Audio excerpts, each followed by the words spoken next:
of Atlanta, Valley Sports South, and Valley Sports Southeast. The heart of the fan.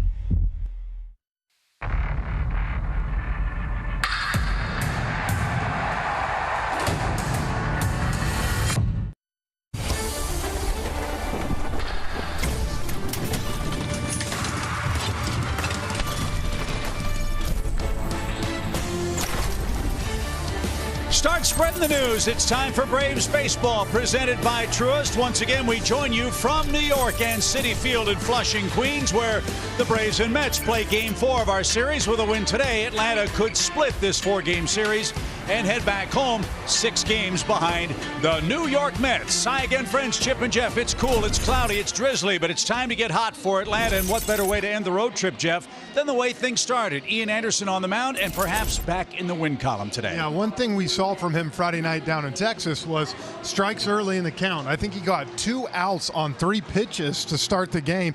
And for him, that's going to be important today to get him into counts where he can throw that changeup. As you see, his last 2 starts versus the Mets, he's been outstanding. And look, the Braves need a split up here. They need him to throw a good game. And they'll have to beat a man who's been very tough on Atlanta. That's Tylor Megill, who had a big part in history for the New York Mets franchise his last time out. On Friday, the New York Mets pitched a combined no-hitter against the Philadelphia Phillies. Just the second no-hitter in the history of the New York Mets, the first combined no-hitter, and the 17th combined no-hitter all time. And Jeff, we know all about Tylor Megill. He's been very tough against Atlanta, albeit in limited duty as a Mets starter. Absolutely, but one thing he does, it's kind of like Chris Young. That ball, he's 6'7". That fastball stays in the upper part of the zone. These hitters are going to have to find a way to tell themselves, see the ball down, because you cannot hit it. If they do that, they'll get pitch in the zone that they can handle, and hopefully it'll be a good day for these Braves hitters. And if Atlanta can pick up a win today, they'll leave New York the way they came to town, 6 games back. So a 2-game swing, a very important game as we wrap up the road trip here at Citi Field. The Braves defense has been dynamic. Paul Byrd will break that down. He joins us for the broadcast as the Braves and Mets wrap things up in Gotham next.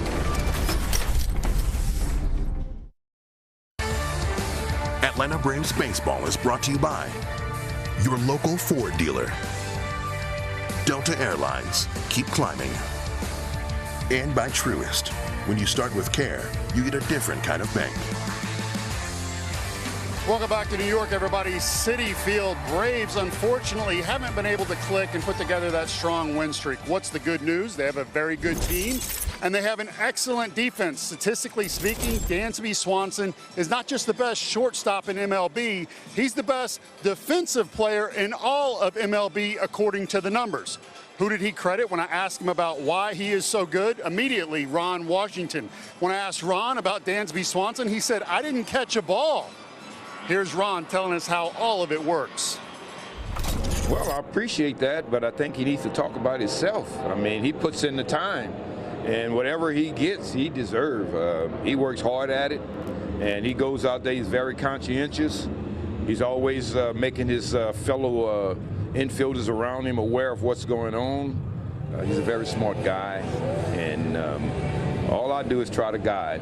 The rest of it is all on Dansby Swanson and those guys out there. It feels like you guys actually really have fun working on defense. No, I mean, we enjoy it. Washers create such a great environment to do the same kinds of work and things like that every day. And it's super, super simple stuff. You know, we just focus on finishing the last hop. Finishing plays, and when you kind of do that every day and you repeat those same mechanics, those same thought processes, then it just kind of leads to good results. So, you know, we give all the credit in the world to him, and you know, there's a lot of credit to teammates, because I know Olson's picked a few balls for me at first base, and you know, me and Riley have a pretty good connection on making some outs at third, and then obviously everybody understands Ozzie and I's connection. Anybody in that infield could win a Gold Glove this year. That's how strong it is. 5 errors in the last 18 games. Very good after a couple hiccups in the first starts.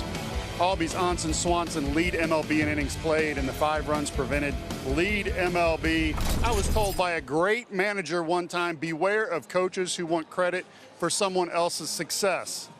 I don't see any of that in that dugout. I see a team that works very hard, that has fun doing it, and wants to share the credit with everybody. A very good thing going. The last game at Citi Field against the Mets. We need this one.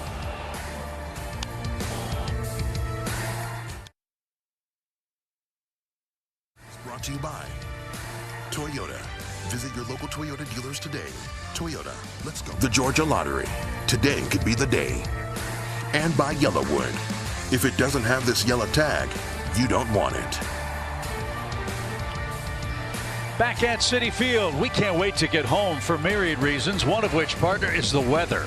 53 degrees today. I can't warm up. I feel like I've literally been cold for 48 hours, so hopefully some hits will warm us up. That's exactly right. The Braves and Mets are playing their 4th game within a 48-hour stretch, and the Braves, with a win today, would split this 4-game series with the first-place New York Mets. A last-minute change to the Toyota starting lineup for the Braves today. Guillermo Heredia will replace Travis Demeritte, who played both games of the doubleheader yesterday. So Heredia gets the start, batting 9th in front of Dansby Swanson. Ronald Acuna Jr. back out there serving as the Atlanta designated hitter. Big game for the Braves. If they win this one, despite their offensive struggles, Jeff, they will leave town the way they came to New York, 6 games back, and trying to get a little momentum with the weekend series ahead against the Brewers. But to do that, they've got to beat a tough hombre who's off to a great start. He's got the 3rd best whiff rate in baseball, 30.5%, behind Corbin Burns and Garrett Cole. Again, 6'7". So that fastball stays at the top part of the zone. It's tough. You feel like you can hit it. It just never comes down. He's not as tall as Chris Young, but a lot like Chris Young. And let's take a look at his arsenal. Our StatCast 3D powered by Google Cloud. You see that 4-seamer 60% of the time. And I know it's got it coming down in that thing a little bit, but it stays at that top part of the zone. And then he'll mix that changeup in off that. And you see the slider's probably been his out pitch this year. Batter's hitting 56 off it. And as you said in the open, you have to see the ball down. I would assume that's part of your 4 keys for Game 4 success today. Yeah, see the ball down for sure, but runners in scoring position. We have got to find a way to get hits. 0 for 11 yesterday, 11 for our last 79. And then look, Ian Anderson get bookends on the wins here. Ian Anderson started Friday night with a great start in Texas. Have him finish it here in Flushing on a Wednesday with bookend wins. So the top 3 for Atlanta: Acuna, Olsen, and Riley, against big right-hander Tylor Megill, who threw 5 no-hit innings against the Phillies, the first combined no-hitter in Mets history, the 2nd no-hitter for the Mets franchise, which is, to me, just a shockingly low number when you think about Tom Seaver and Dwight Gooden and John Matlack and Jerry Koosman and others pitching for this storied National League franchise. But they'll try to build on that as they've built a 4.5-game lead in the divisional race. Look, the Mets are good, but I think it's safe to say we saw kind of a microcosm of the 2 team seasons in the doubleheader yesterday. We used the term regression and progression toward the mean. Yeah. The Braves are one of the best hard hit ball offenses in baseball with nothing to show for it. The Mets are getting all kinds of soft hits that are finding green grass and driving in runs. Look, they all count. Yeah, but at some point that's going to change for the Braves, and hopefully today's the day. Yeah, you got to believe it's going to kind of score out some. And look, I think this Braves offense is ready to get out here today, score some runs. You know, they were not happy yesterday, and you know, I took the bus this morning. Marcell Ozuna was on it. He was excited to get to the park today to play. He was pumped up. Well, we are too on this chilly day in New York as Ronald Acuna Jr., the Braves DH, will lead off. Ronald, 2 hits in the series. He's reached base in 19 straight games. Let's see if he can start the day with a bang off Tylor Megill.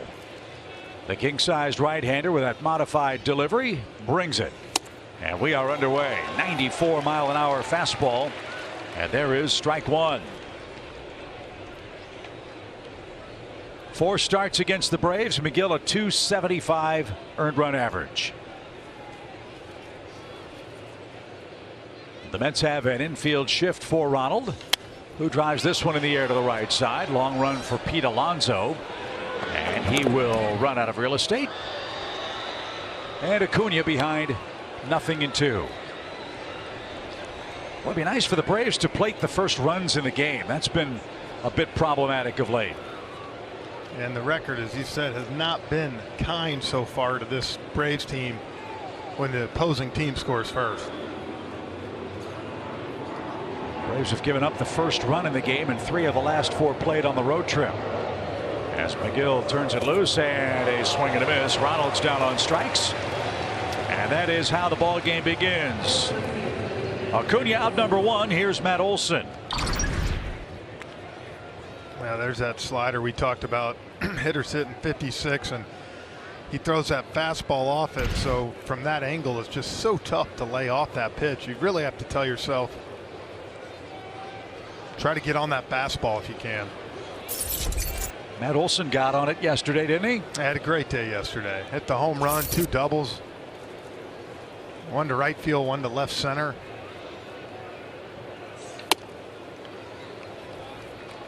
That's 3 hits in the series, 3 RBIs, beg your pardon. Yeah, sorry, Chip.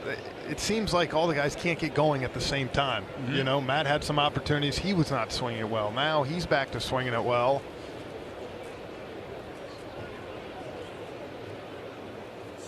Swing and a miss. Evens the count. I don't want to make it sound like the Braves are being flippant about it, but my sense is this group is not worried about their slow start. Would they like to change it? Quite obviously they would. As McGill gets ready with his 1-1 pitch. But in talking to some of the guys, there's a quiet confidence that they know this worm is going to turn. And to your point about the metrics and how big of a security blanket that is for a hitter, I would assume that's the main reason why. You know, I didn't even think about it. We were talking at breakfast this morning with some of our crew. And the Braves got 1 hit in doubleheader last year, remember, versus Arizona. The no-hitter that you didn't like. Yeah. Well, nobody likes being no-hit. No, but it doesn't count. Remember, oh, right. Exactly. Innings. That's the part I don't like. But 1 hit in 14 innings against the Diamondbacks, and we all know how that kind of came out. So I think that's the thing. This team knows they're hitting the ball hard for the most part, and I think, like I said, if there's one thing that I'm going to nitpick on, got to put the ball in play in key situations. Other than that, look, it's going to turn around quick. And as we've seen, it can turn in an instant. As Olson takes downstairs, full count for the Braves first baseman with Austin Riley waiting on deck. I think we're seeing Matt a lot more patient at the plate in New York as opposed to Texas. Seeing the ball better, results certainly better too.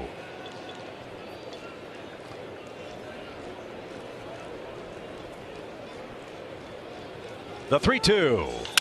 Hard hit ball and diving play Lindor. He'll scramble to his feet and throws out Olson. The shift saved McGill there. Great play at short. Olson robbed a hard hit ball. Another out. 2 down. Yeah, good swing. You see how Matt pulled his hands in beautifully, and surprise, surprise, it's starting to get repetitive, but a hard hit ball that goes right to somebody wearing a pinstripe uniform. Look how he gives ground, and look at the glove behind him to buy him more time to pick up speed. And the Mets defense has been very good. Just 7 errors in the early going. 2 outs for Riley. He's 3 for 11 in the series. And down the strike, it's 0-1. One thing I've noticed automatically is McGill's fastball is a little stiffer than it's been in years past. He's throwing 96 miles an hour now. It's early in the season, and I think for him, he's probably fresh right now. The key is, can he do this all year? But that top of the zone for him has been efficient. Riley got a hanger and fouled that back. It's 0-2 on a slider. Austin Riley, 5 home runs in his last 6 games played in this ballpark. Hopefully that will continue in game 4 of the set.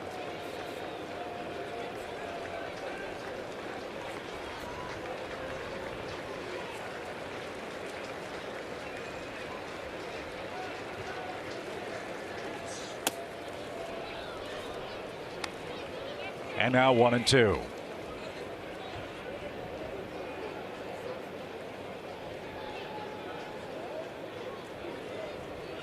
Acuna struck out to start. Olson robbed by Lindor at short. Now Riley with 2 outs and a 2-strike count.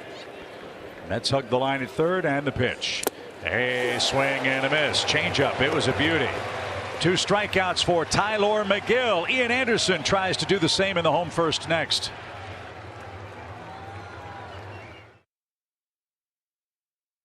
Mets are coming up in the bottom of the first inning. We are scoreless so far in game 4. The Mets lineup has a +38 run differential, good for an 18-8 record in the National League so far this season. Their Toyota starting 9 has Brandon Nimmo at the top. Marte moves to the 2-hole. Lindor at short. Got to worry about Jeff McNeil. He has beaten the shift a couple of times in the last several games against Atlanta. But if Ian Anderson has his A game, Jeff, you won't have to worry about the defensive shifts. Yeah, pitched really well on the road. You see his last 10 road starts, and last year against the Mets, 1-1 with a 3.31 and 16 1/3. Key to me again, we saw it last Friday in Texas. Ian pitched ahead of the counts a lot, and he was able to make guys expand with that changeup. See if he can do the same today. 12 of his 18 outs against the Rangers on the first game of the road trip were ground ball outs. And that's what you want. That's for him pitching downhill from that angle. You want to get the ball on the ground and let this defense go to work. And it may sound funny to say, but I really hope Ian gives up some hard contact, because the Mets have absolutely hit the ball hard and right at frustrated the Braves with these soft hits that they've had in the first 3 games. Well, I think Janikowski was a perfect example of that yesterday. Just blew us away. First game, he had 2 hits, scored 3 runs, and the ball didn't leave the infield. All the hard hit ball metrics favor the Braves head to head with the Mets, but New York has a 2-1 series lead at this point. And look at that defensive swing.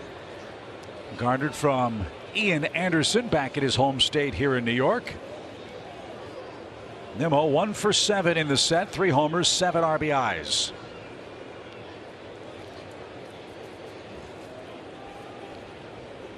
See if he goes to that changeup with 2 strikes. That's been his out pitch. No real shift for Nimmo. And outside corner, strike 3 called. Good start for Ian Anderson. Nimmo caught looking. And both leadoff men take called third strikes to start today's play.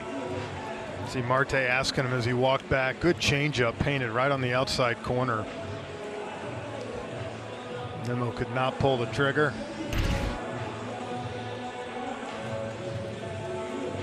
And you know, with Ian, if you don't get him in the first, you might not. Takes him some time occasionally to settle into the game. Encouraging start as he takes care of Nimmo. Now Marte bats with a 3-game hit streak. And didn't get that. No balls and a strike. Mixing in a curveball here earlier than we're used to seeing. I like it.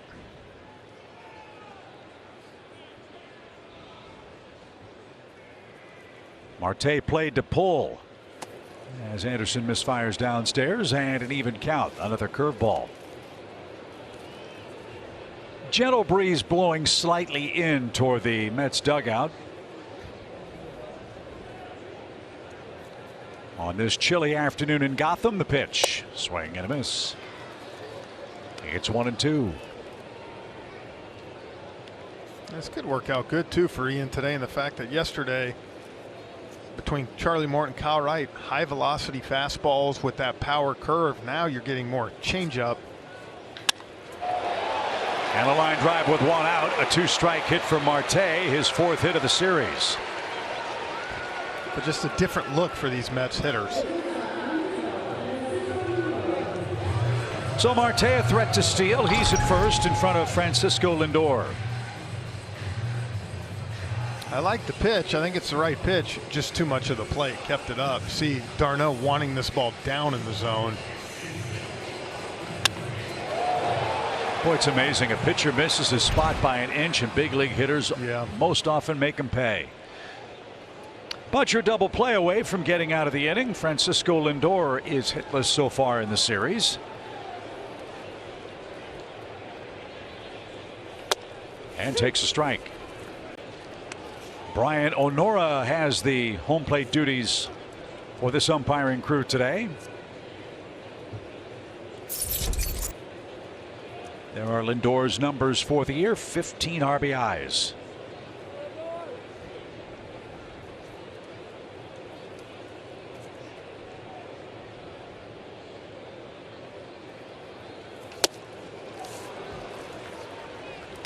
But fastball has Francisco behind 0-2.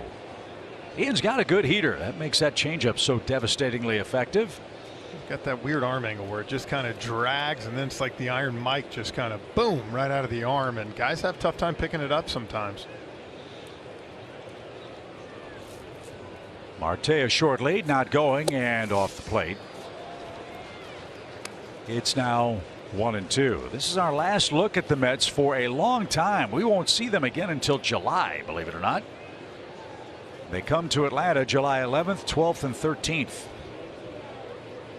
The Braves only have one more visit to New York. That's later in the summer, where it won't be 53 degrees. The pitch from Anderson. You hope not. If it is, it'll be news, right? 2-2. Yeah, maybe it's not the worst thing. You know, you get hopefully more late in the summer, where saw last year the Braves really kind of turn it on. Maybe they'll be playing better baseball when they have the bulk of their game against the Mets.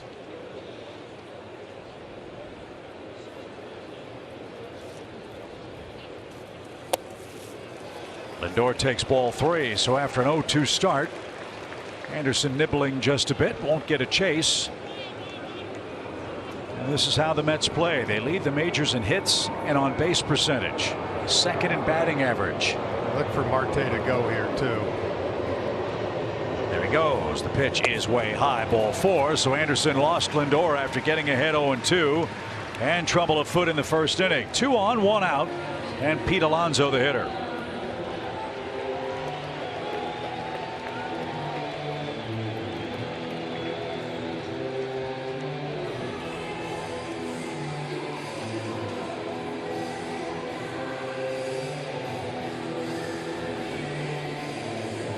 Ian's had real good luck against Alonso, who's 1 for 7 head-to-head.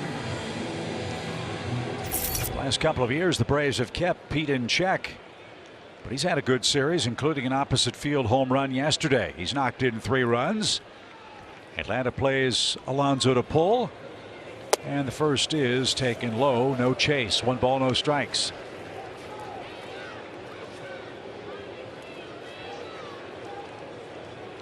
.21 RBIs for the Mets first baseman, second best in the National League.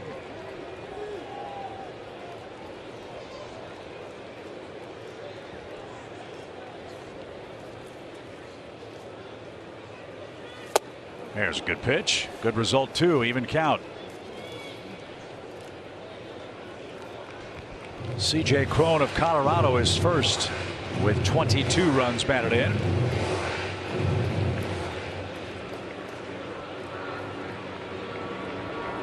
As the Mets have runners first and second now, 1 out, 1-1 count.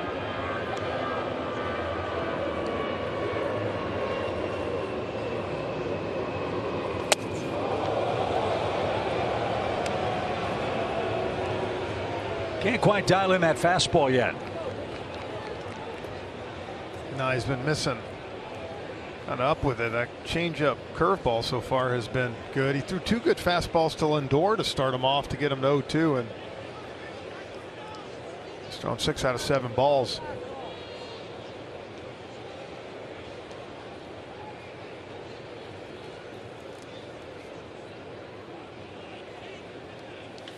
A bullet is foul.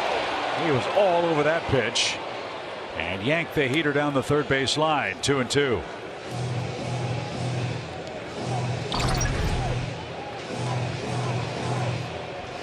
Now foul the whole way, but Austin Riley a lot closer than I thought he was to it. What a great angle that is when you can see the action on a ball coming at you in your living room.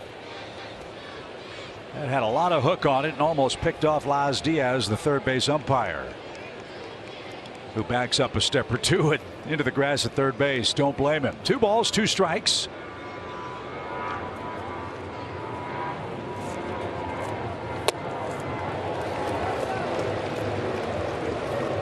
They're not chasing.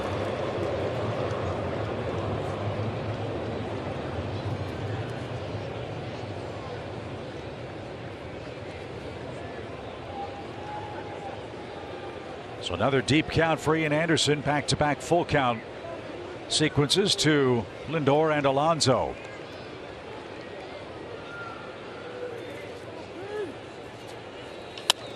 High in the air to left. Ozuna drifting back in front of the 358 sign. Makes the catch. And there's no advance. Nice comeback for Ian to get Pete Alonso to fly out. And now 2 men are out.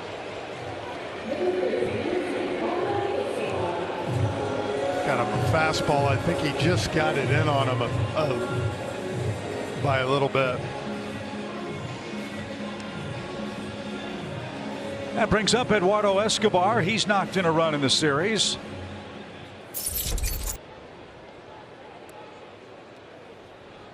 And he is 1 for 8. 250 average, a homer, 6 RBIs. Boy, it'd be a big lift for Anderson to get out of this first inning jam.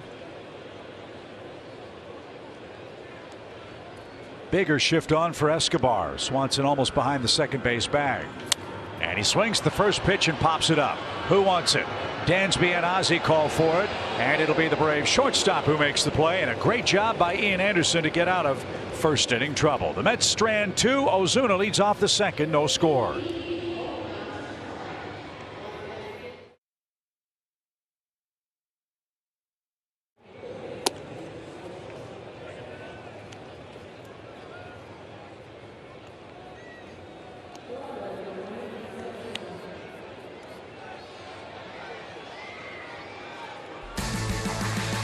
Braves baseball on Valley Sports is presented by Truist with a very cold Jeff Francoeur and Paul Burt. Chip Caray with you from New York, where we have a scoreless game after our opening inning.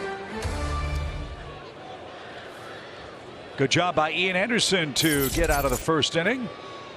Now Marcell Ozuna looks to pick up his first hit of this series.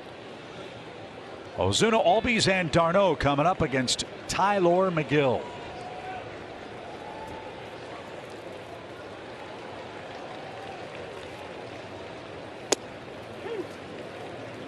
We saw Marcell on the bus coming over to the ballpark. Jeff, as you said, you talked to him. He's fired up. He's ready to get back home with a series split. Yeah, I think when you get happens to an offense yesterday, you get really kind of locked in, ready to go.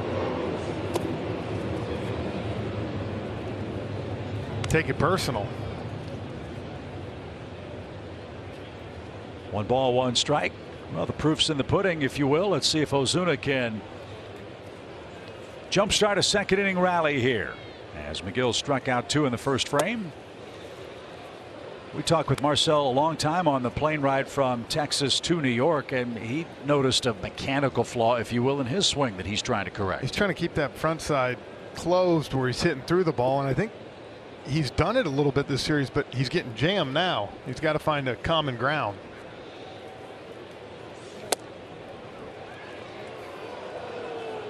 Definitely a ball off the plate. It's in a nice 3-1 count. Good eye.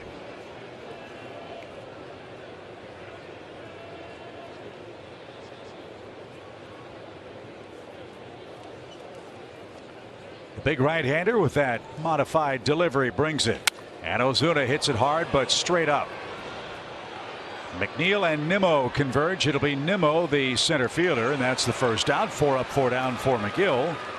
And that brings up Ozzie Albies. And yes, Jeff McNeil is playing left field for the Mets, not just a second baseman, but they want to keep his bat in the lineup, and he's a good enough athlete to handle the left field pasture for Buck Showalter. We'll see how he fares as the day goes on. Here's Ozzie.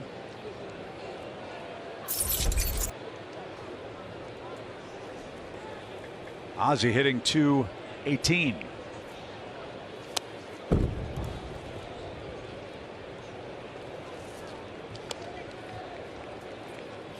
Braves trying to win their second game in daytime. I was going to say in sunshine, but that doesn't apply here in New York. It's been gray and gloomy for the last couple of days. Kind of feels like Cleveland.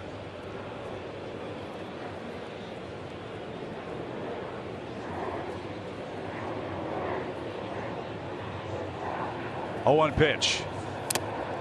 Yeah, it's fouled off McCann behind the plate. And Ozzie behind 0-2.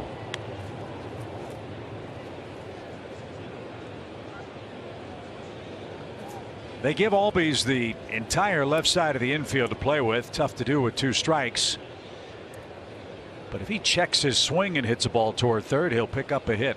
Maybe a double, depending too. Good point. That's it.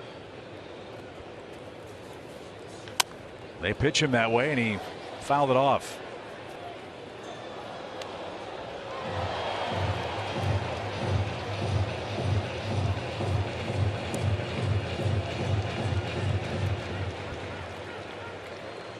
The Braves are looking for their first base runner.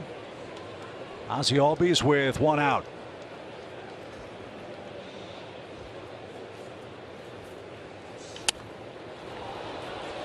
McCann will give chase over near the Braves on deck circle, but that's in the camera well.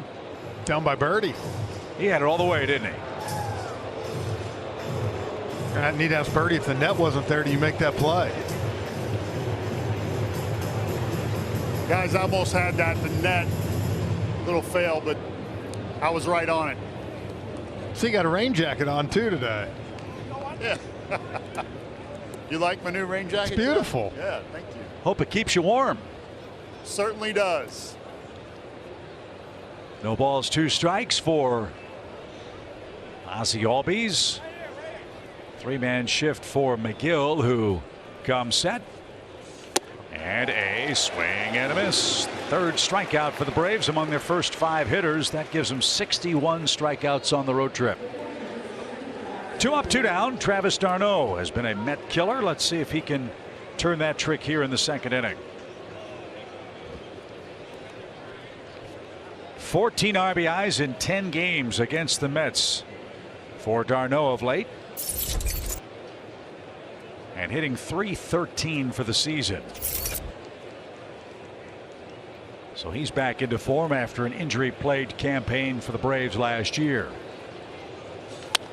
First pitch swing popped up. Escobar will give chase, so will McCann. Now the chance for Birdie. Oh! Got the security guard instead. Right on the top of the head.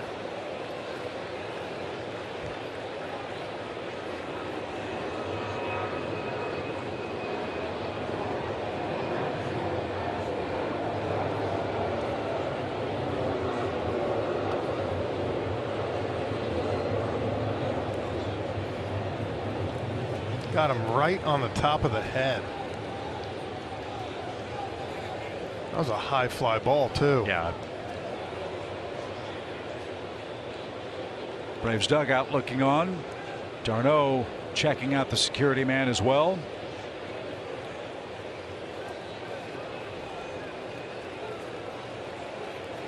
Birdie, is he okay? He's okay. Security guard Eric Flores got to shake his hand right here. They make him tough in New York. Guys hit him right on the top of the head. And he's going to walk back wisely just to get checked out, but is doing okay. Getting a nice ovation. Yeah, as he should.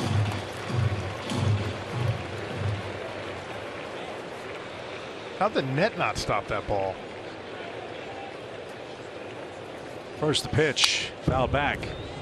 Looks like there's a gap between the netting behind home plate and to the on deck circle and overhead to the back of the Braves dugout. Is that accurate, Birdie? You're right. I mean, a foot outside the net right here on this walkway down is not covered, so it's kind of unusual. And I think he thought he was protected and wasn't. 0-2. Remember a couple of years ago, all the hue and cry about protective netting and whether fans were in favor of it or not. You almost don't even notice them until something like that happens. It's been a great thing, I think, for the fan safety.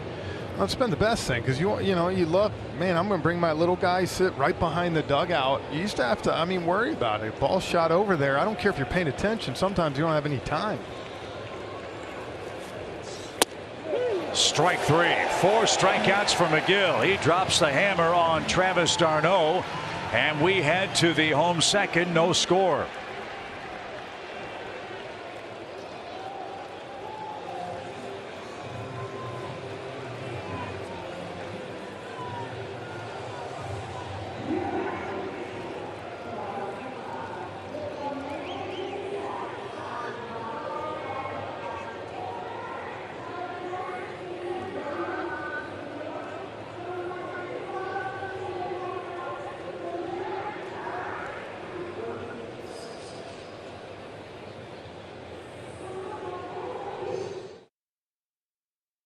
Showed you the change, and then the curve. Actually, a lot of outs on the curveball, just a couple on the sinker. But I will say this. You got to use all your pitches as a starting pitcher. We always talk about the Ian Anderson changeup. But I have to say, guys, when you're releasing 95 at the top of the zone from behind the head, as Jeff talked about, an unusual place to release the baseball, it gets on you. And sometimes we don't give that pitch enough credit, his highest outs by pitch throughout the season. Bertie, good report. I got to ask you a question, too. If you kind of turn to the back and look, that jacket you got, are you planning on returning it after the game today? Just curious. You still have the bat. If you turn a little about more. My travel pouch? Yeah, I was just wondering if you're going to tuck it in there. Yeah. You're allowed to take that off. I didn't know that. I thought you had to wear the travel pouch on the back of your jacket. I thought that was cool, like in style. Might be. Am I misreading that? No, I think it's perfect. If not, you can set a fashion trend yourself as this ball is driven to right. And a leaping try at the wall. Did he get it? He got it. Great catch, Guillermo Heredia. Tip of the cap from Ian Anderson over the wall to bring that one back. And McNeil can't believe it. Wow. Timed it perfectly.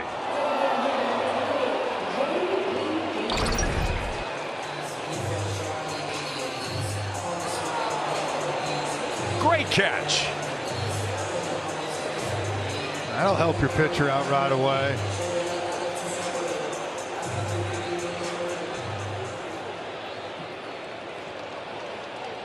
So it's a long, loud out for McNeil, who can't believe it.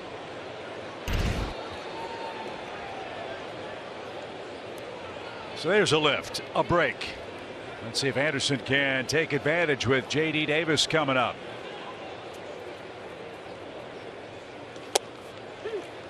McNeil's one of those players, Jeff. Oh, yeah. Go ahead, Bertie. Go ahead. He caught that in his travel pouch right behind the 100%. hood. Yeah. He's saving his for later, too. That's what I love about our broadcast team. We don't let anybody get away with anything. No, that's for sure. You're going to get called out. I mean, I call Chip out every day on air for his dress. Hey, 1950s fashion's coming back. Looks like Don Johnson today with his green jacket. Did we ever figure out if it's Crockett or Tubbs with the colored jacket today? No balls, 2 strikes for Davis. He's got an over in the series. He's looking forward to the Mets road trip. He has just 2 hits on his home diamond. The pitch.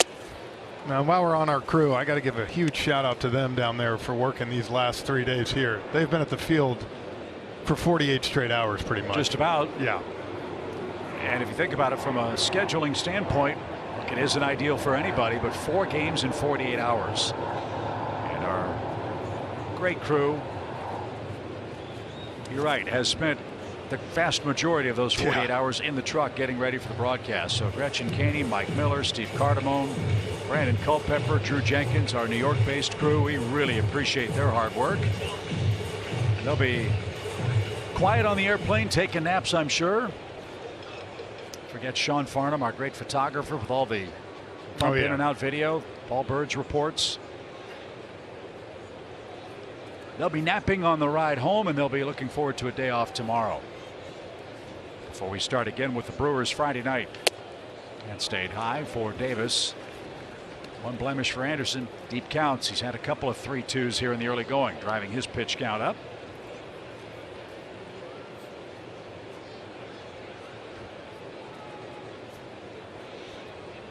They play Davis straight up.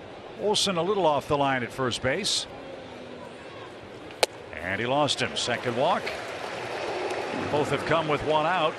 And Guillorme, the hitter for the Mets. Let's go back and take a look at this catch. McNeil pulled his hands in nicely. Thought he had a home run for sure.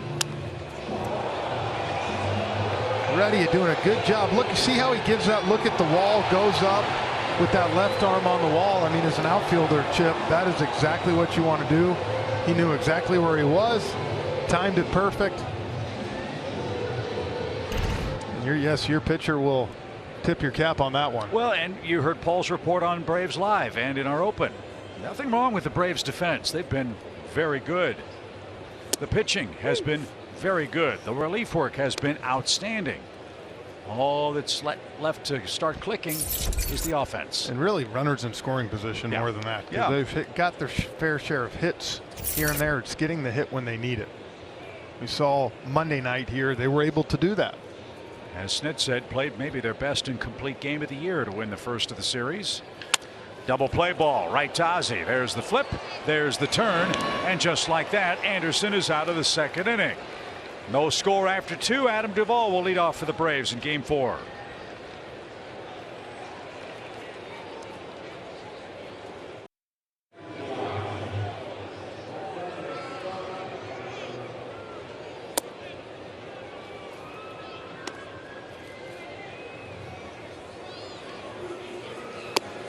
Can't wait to get home as we start Hank Aaron Week this week at Truist Park. We'll celebrate the life and legend of the home run king with special celebrations, including the throwback 74 jerseys Friday and Saturday when the Brewers are in town, and the first 15,000 fans will get a Hank Aaron barrier breaker figurine presented by Delta. Get your tickets for this weekend set at braves.com/Hank Aaron Week.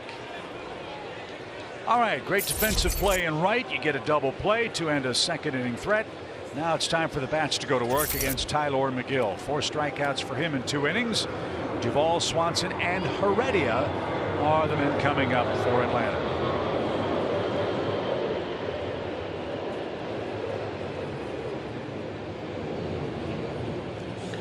Sharply hit, pulled foul, strike 1.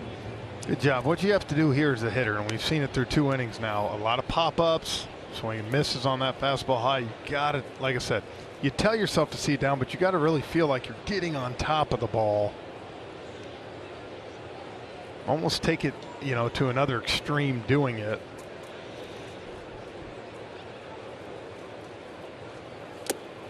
So explain what that means, getting on top of the ball for the casual fan who doesn't get that terminology. Well, it almost means, you know, everything's launch angle now. When you're facing a guy like this, it's so tough to hit through the ball up because of where he delivers it. And you know, so it's almost like you feel like you want to be chopping wood to keep yourself on top of it. Head to the right side. You heard McCann scream at Megill to get over. He did, and he set down the first 7 in order.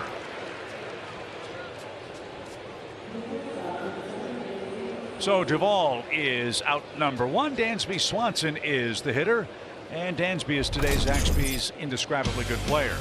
Now, we know about his struggle to start the year. Hit 143 through the first 14 games. Now, his last 12 games, we've seen him really start to take off. He's reached base safely in all but one of those.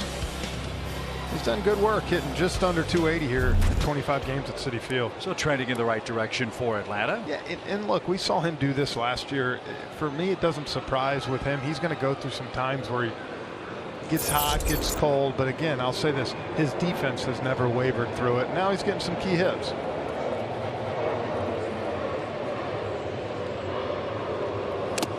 Remember last year, after about 5-6 weeks, remember me and him talked on the phone for about an hour one day on an off day, Dansby. We caught up, he called me, and I kept telling him, 1 at bat, 1 day at a time. Because you look up at the scoreboard and nothing's changing. You see 218. Even if you get 4 hits, you might be what, 230. So you slowly have to put week after week together, and that's what he did. And finally, you look up in July and you're like, man, I got some great numbers. And I would imagine that's the most difficult thing, other than the competition itself, the mental game. Brian Snitker talked about that as well. He said, to your point about runners in scoring position, everybody wants to be the guy that gets it going, and saying that or thinking that puts even more pressure on the problem that exists in the first place. Absolutely, 100%. And that's why, you know, the first month of the season, whether you're hitting good or bad, it's like, don't look at the scoreboard, just keep playing. Because you might hit 410 and you think you're the greatest player, and 2 weeks later you're down to 270. 2 strikes for Dansby Swanson. Takes that one upstairs. 1-2 your count. Sunshine trying to peek through the haze here. It's gotten a little brighter here at Citi Field, but still a raw early May day. At 53 degrees, the pitch.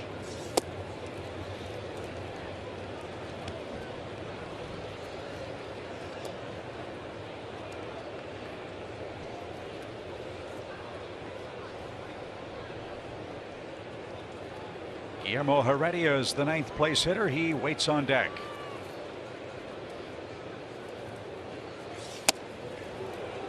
McGill thought he struck him out.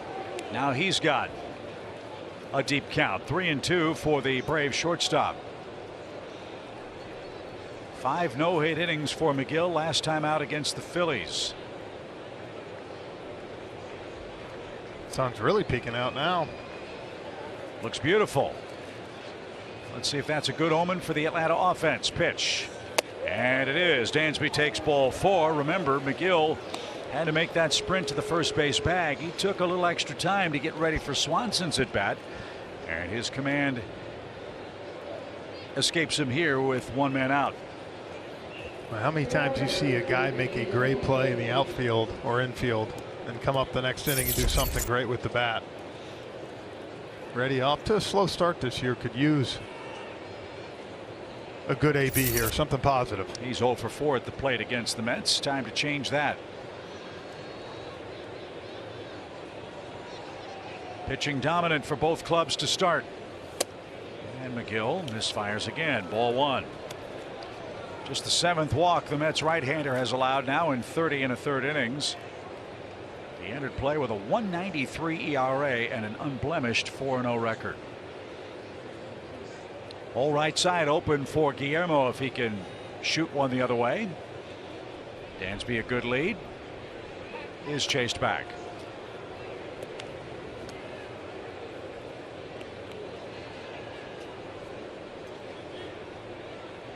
Ronald Acuna Jr. is waiting on deck. Maybe McGill will worry more about Ronald than Heredia in this spot. Outfield very deep for the Braves right fielder.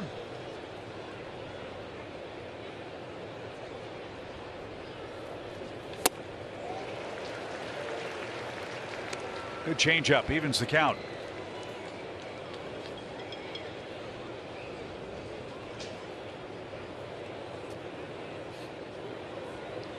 McGill, Musgrove, and Scherzer all tied with 4 wins atop the pile in the National League. Braves miss Scherzer in this series. The Phillies will get him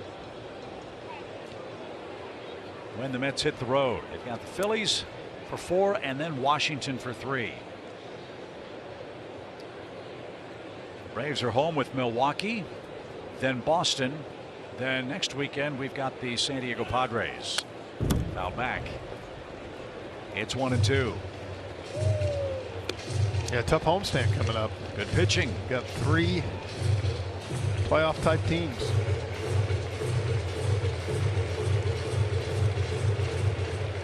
But it's Hank Aaron weekend. You got to take 2 out of 3 with Hank. Our first look at the Brewers since the playoffs last season.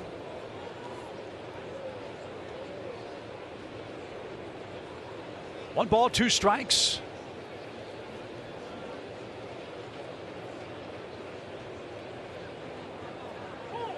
And time called.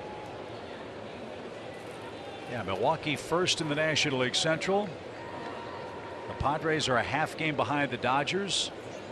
The Red Sox have had some struggles. They've lost 7 of 10. They're 10-14 in the AL East. So you're right, Jeff. Not an easy schedule for Atlanta. And a good take, evens the count. 2 balls, 2 strikes. Getting McGill's pitch count up. That's always good to see.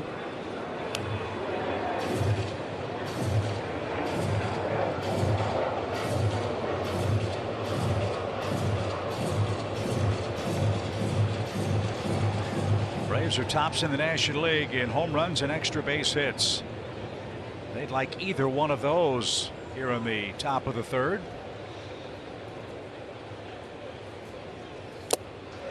That is tipped and caught by McCann, and Heredia is strikeout victim number 5.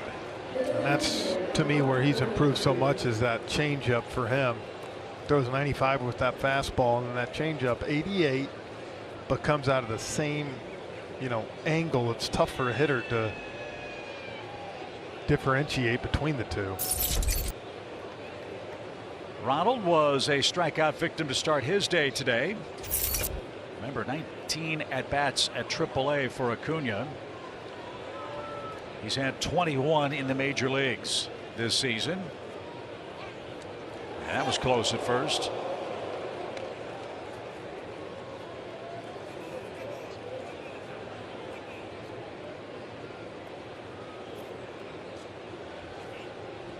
Let's took a look just to be sure. Dansby looks in at Buck Showalter and said, I beat that to first base easily. Yeah, come on, man. Let's not waste time. 2 o'clock. How about a 2-run homer here for Acuna? The pitch. Low, ball 1.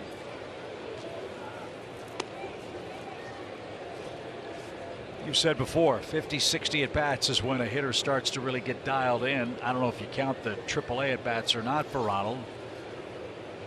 I think you'll see the next week him where we start seeing him have some better swings.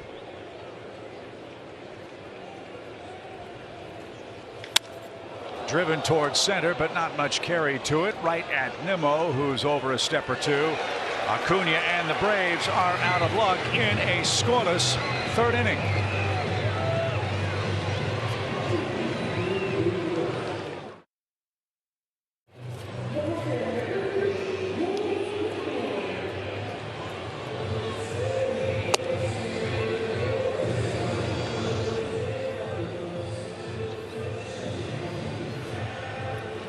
Ian Anderson's good road work has continued to this point. Let's talk more about that on our Georgia Natural Gas Impact Players segment. Braves need a big start from Ian if they want to split this series with the Mets. Yeah, that one in Texas, he's been great on the road. You see those numbers, 2.13 ERA and more importantly, .69 WHIP. Last start at Citi Field here, he went 5 1/3 and gave up 0 runs. And WHIP is walks and hits per inning pitch. Yep. So less than a base runner per inning. That's usually a recipe for success. And Anderson will start the Mets 3rd inning with the 9, 1, and 2 batters for New York. James McCann will lead things off. Anderson got a big double play to get him out of the 2nd inning. He's had base runners in each of the first 2 frames, but nothing's come of that. And as we've seen so often with Ian, you don't get him early, you might not get him. McCann with a .191 batting average, 1 home run, 5 knocked in. He and Tomas Nido share the catching duties for the Mets. And on the ground, Dansby had him played perfectly. And there's out number 1.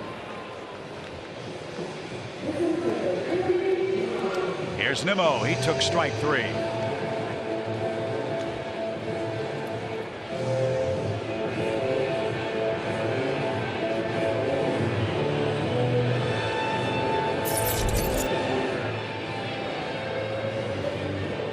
Used to joke about Hunter Pence. We called him the praying mantis. Yeah. With the Giants and the Astros. I think the heir apparent is Brandon Nimmo. He plays the game very similarly, I think, to the great Hunter Pence. Minus the crazy on deck swing that Hunter Pence used to have. Yeah. I'm not seeing any space between the bottom of the uniform pants and the top of the socks that Hunter used to sport. I don't know if Brandon comes to the ballpark in a scooter either. But he's a good player. And is doing a nice job out of the leadoff spot. .396 on base percentage. Nice. Since the start of 2018. Remember Hunter Pence in San Francisco, they gave him $90 million, and a couple of the Giants players used to say, God, it's so hard to watch that on deck swing and think we gave this guy $90 million. Well, it's not a cookie cutter game, right? No, it's not. Jason Hayward's kind of got that crazy swing on deck too. That bounced up there. 1 ball, 2 strikes. But it's amazing. You look at the different swings. If you take a look at a left-handed or right-handed hitter, almost everybody looks the same at the point of contact, don't they? Yeah. It's just remarkable.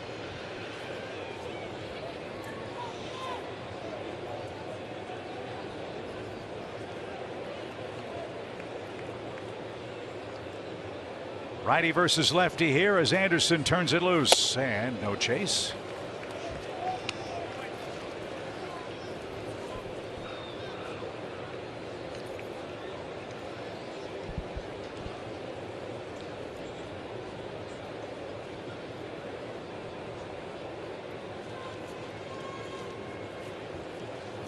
Did he go? Oh. Nope. Las Diaz said no. So Anderson's gotten to 2 strikes on a couple of these Mets hitters and hasn't been able to finish them off. Marte with a 2-strike hit. Lindor was 0-2 and walked. Almost had him on that changeup.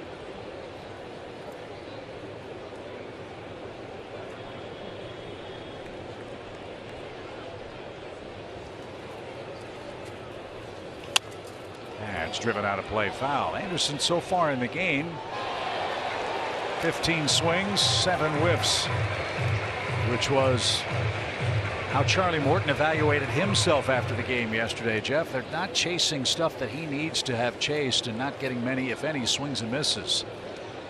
Hopefully he'll be able to correct that in time for his next start. He did after that second inning, though. Yeah. His stuff really started to lock in.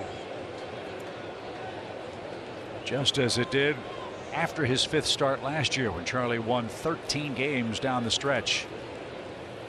And he lost Nimmo after getting way ahead. So 3 walks for Anderson. Fast runner aboard in front of Starling Marte.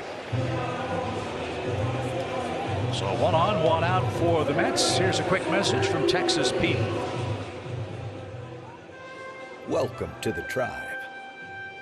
The Texas Pete tried and true. Texas Pete, sauce like you mean it.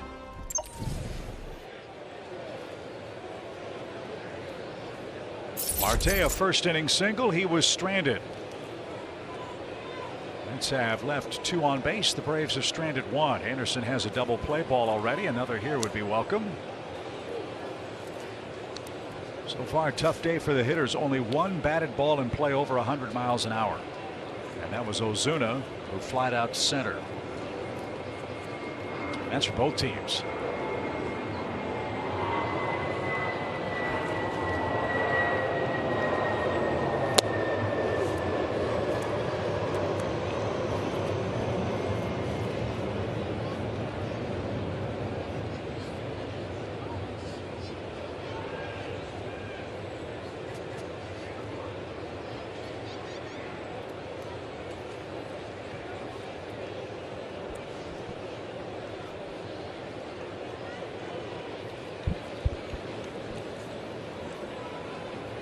Short lead for Nimmo at first. Braves shift for Marte, and he tries to beat the shift. Ozzie dives, knocks it down, can't get the ball cleanly into the throwing hand, and all hands are safe. Mets have done an excellent job of hitting them where we ain't. And an infield hit sets it up for Lindor with 1 out. Ozzie made a heck of a play just to get there and stop this ball. And Marte with great speed.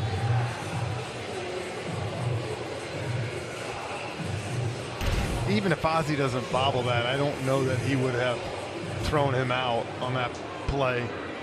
Good job getting there. And for Ian, sure, a little bit frustrating in the fact you got a ground ball. That's really been the story of the series. So Anderson's got some work to do here with Lindor. And that skips up. 1 ball, no strikes. Yeah, and I think that's, there's always so much talk about the shift. And, at times we see it work, at times we don't. I think one thing I would say is the Mets have, more than we've seen them in the past, taken an approach to try to hit the other way some. I think the Braves are going to have to adjust a little bit. I'm not saying you're not going to move over some and do it, but maybe not drastic. High, towering fly to right. Heredia on the run to the middle of the warning track. He's going to have room. A sky-high pop-up. The throw is going to come into second. A strong throw that advances Nimmo to third base with 2 outs. Warmer day, that might have been big trouble. Yeah. But again, here Ian is with a chance, Chip, to get out of this thing with 1 more pitch.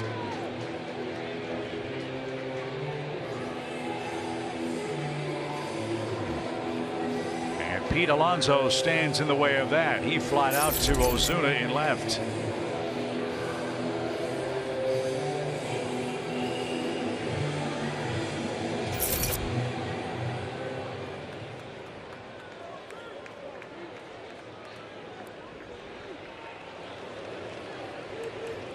First and third for Pete Alonso.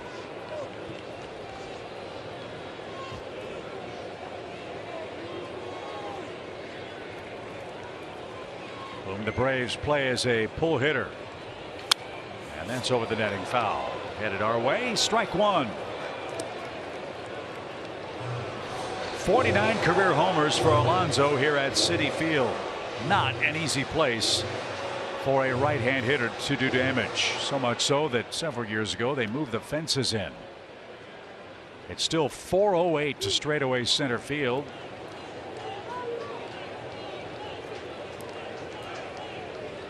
But when it's warm, look out.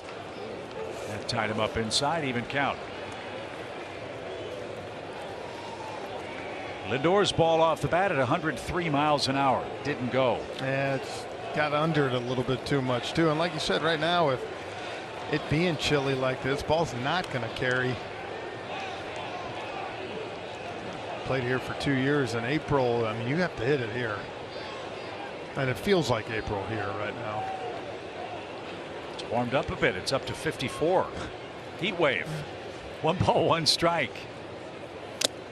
That's tipped and caught. Good pitch right under his hands at 91 miles an hour. 21 RBIs for Alonso, as we said, second best in the National League. He left 2 on in the first inning. He's got 2 on here in the third. Nimmo walked. Marte singled. Lindor's fly ball put Brandon 90 feet away.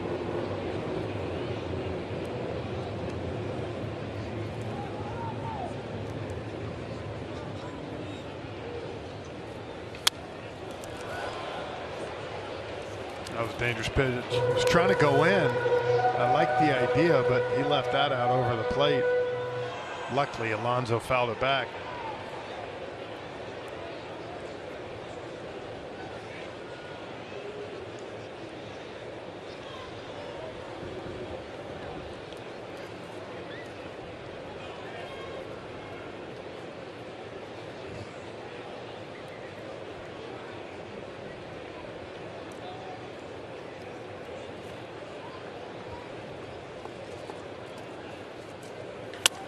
On the ground, but right to the shortstop, Dansby Swanson, and a perfect feed takes care of Alonso and the Mets in the third inning. Good ball game. 2-3-4 on the lineup card coming up for Brian Snitker's Braves. It starts with Olson, then Riley, then Ozuna.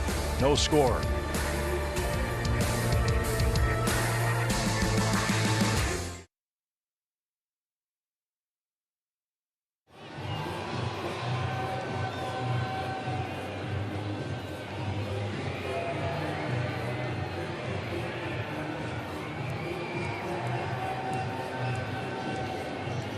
Three shutout innings for Tyler McGill and Ian Anderson. Let's take a look at our team comparison brought to you by Landmark. We talked about the hard hit averages earlier. Let's see if the Braves can change their luck in game 4. Yeah, and you see that Braves best in both. Braves hitting 212. Here's the difference. 212 with runners in scoring position. Mets 270. But again, you got to believe with those numbers as you play more games and get into it. You know, if those don't correct themselves for the Mets side, there's going to be regression. Matt Olson leads off for Atlanta and takes a strike. Well, the difference in how things have worked out in the first 3 weeks for both teams is very apparent. The Braves sadly lead the major leagues in strikeouts. The Mets are first in on base percentage and hits. So to your point earlier, if the Braves can put the ball in play a little more, especially in those run scoring situations, you're looking at a team that can go on a hot streak. Well, it just hasn't happened consistently. I don't think enough's been talked about too. The Mets pitching has been really good the first 3.5, 4 or 5 weeks of the season. 6 shutouts in 26 games for them, including one yesterday as Olson fouls it away. That's though still, if the Braves can win this game with all that's gone right for them in these 4 games, if Atlanta can win this one, they'd split at home. I think the Braves would be delighted with that outcome. Oh yeah. If they can get it, they got to break through against McGill, who continues his tough work against the Braves offense. Olson robbed by Lindor his first time. Lifts this one to the left side. Long run, McNeil. And that one is into the third row of seats.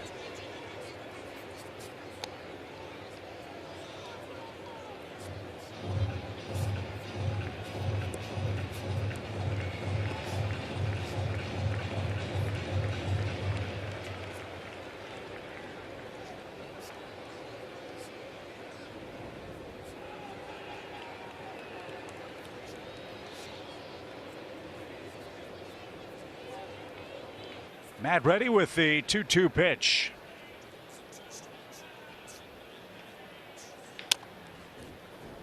And that is bounced foul for another chance. That was a changeup.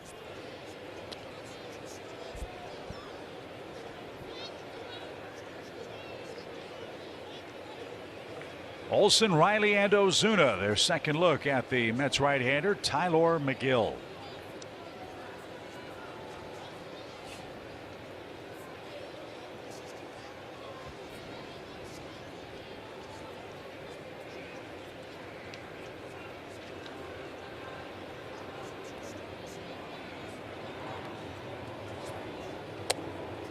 You can tell Matt's seeing the ball so much better. First AB hit it on a line. Lindor made a great play, but now again 3-2. It's amazing how the difference is just in 3 days when we saw Matt compared to now. Letting the ball come to him.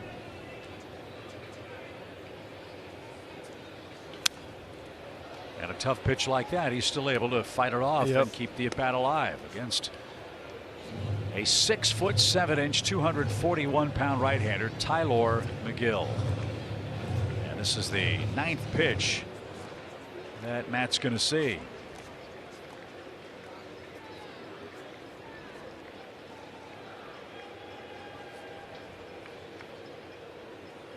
Nobody on or out. We're in the 4th inning. And a great at bat. Leadoff man on. Second walk for Megill. And something that's big too, getting that leadoff man on. Every time this series seemed to be getting someone on, it's a couple outs.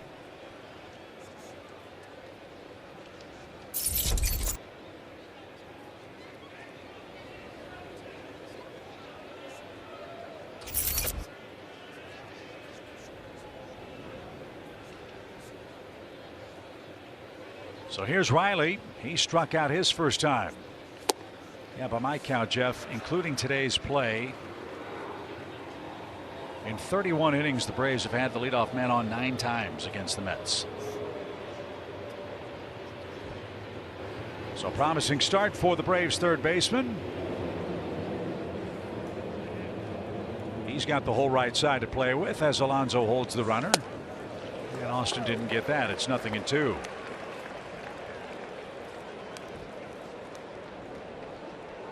He's got his good fastball today.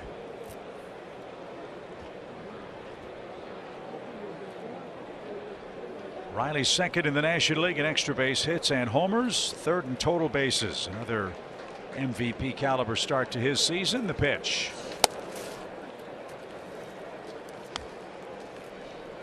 Since the start of last year, 8 homers and 20 RBIs against the Mets.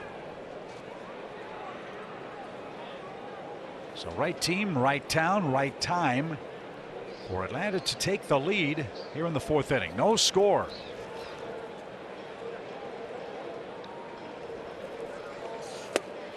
But it's not to be. Didn't get a 96-mile-an-hour fastball, and that's 6 strikeouts for the Braves in the first 3 1/3 innings. Man, what talk about good location. We keep saying see it down. Well, this ball is down, but painted at 96, low and away. So counting his last start against the Phillies, Megill now has thrown 8 1/3 no-hit innings. In rotation for the Mets, here's Ozuna. He has the hardest hit ball by a Brave today. He flied out.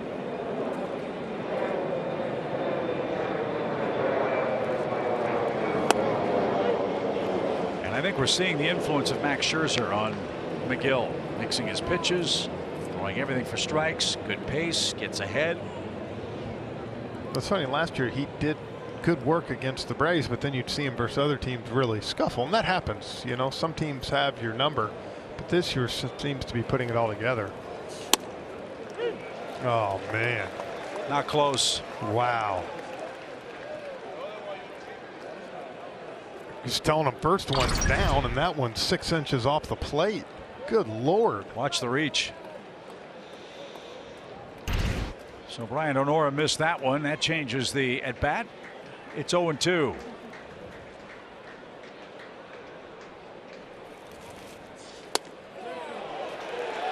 It's 0-3. I'll be honest, Chip, I don't know if he saw a strike.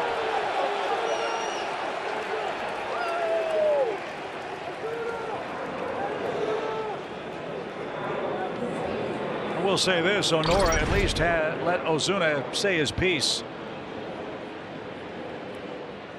That was probably the best pitch of them all.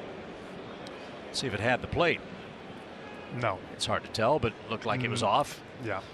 So I told you, it could have easily been a 3-0 count. So 7 strikeouts for the Atlanta offense. Here's Ozzie Albies. He struck out his first time. Olson still at first now with 2 out. This one golfed on the ground into the shift, and the peg to first is in time, and that will retire the side. 9 no-hit innings for Tylor Megill over 2 starts, and we stay scoreless.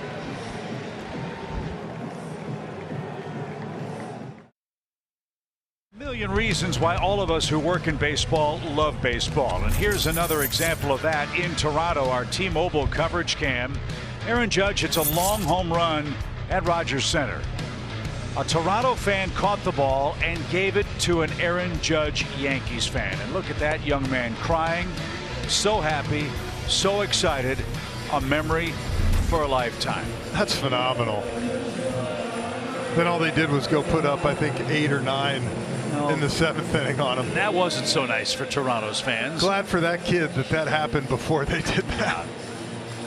So that was a wonderful moment up in Toronto. How about the Yankees? Mets crosstown rival. They've won 11 straight. Yankees and Mets, the Angels and Dodgers are all in first place so far this year. So Eduardo Escobar leads off the 4th inning. Ian Anderson has stranded runners in the 1st and 3rd innings. He's walked 3, he struck out 1, but he hasn't given up a run yet. His stuff is crisp, it's sharp, and getting better by the pitch. As we said, Ian 2-0 in his last 3 starts. He's made pitches when he's needed to.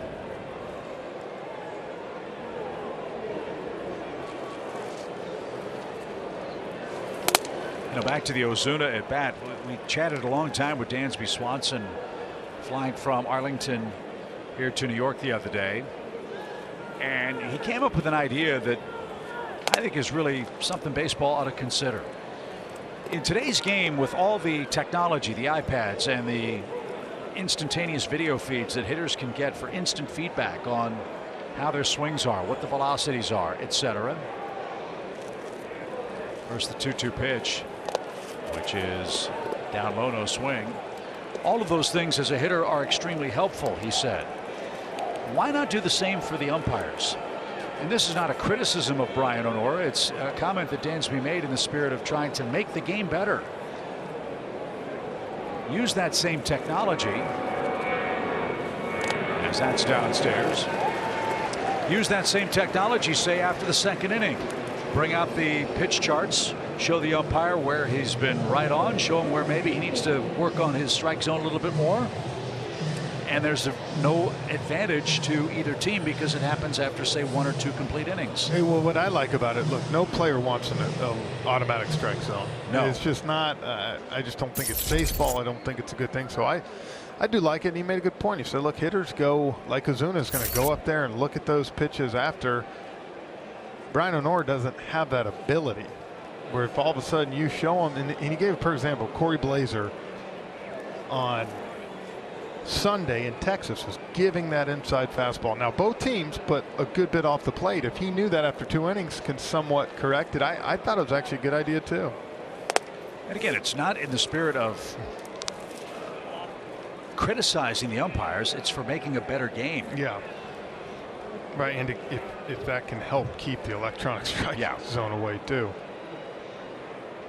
So leadoff walk, 4 of those for Anderson, who's had some trouble with free passes, 15 of them now on the season in 22 innings. He's got to face McNeil, who was robbed by Heredia with that leaping grab at the wall in right. That's the only reason this game is scoreless. He brought a potential home run back. I think the thing about 2 of the walks today, too, that are a little tougher to swallow for Ian, 0-2 on the hitters. You know, you fall behind 3-1 sometimes, okay, I'm not going to give him something down the zone to hit. But 0-2, that's a little tougher.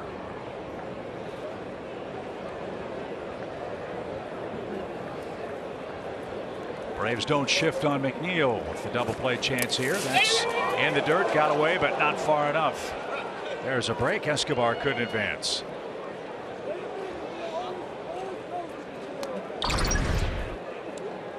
He's trying to tell him to go, and I think at first you see how that ball bounced right by him. Escobar thought it had not gone far enough, so watch this.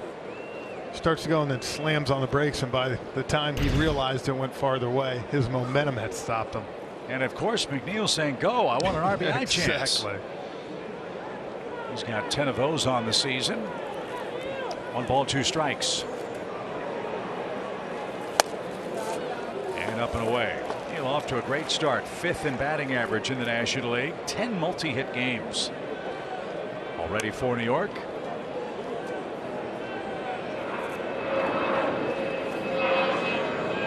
His job, get on base. They've got plenty of power, plenty of thump. And he's doing that to perfection. 2-2. Short lead, the pitch. And another full count.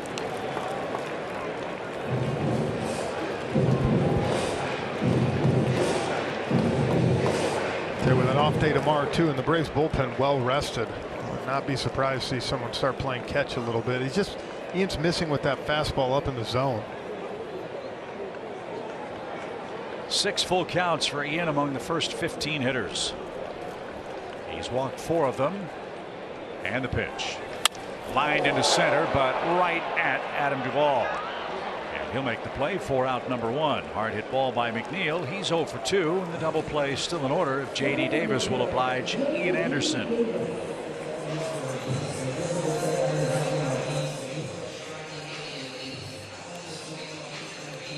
Davis hitless in the series. He's 0 for 6.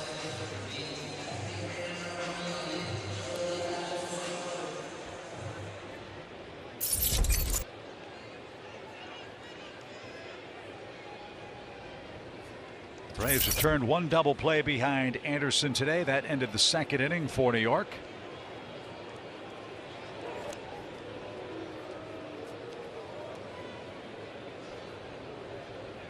Davis was the right guy at the right time. He and Starling Marte have each wrapped into 3 double plays this year. So how about number 4 here in the 4th and keep this game scoreless?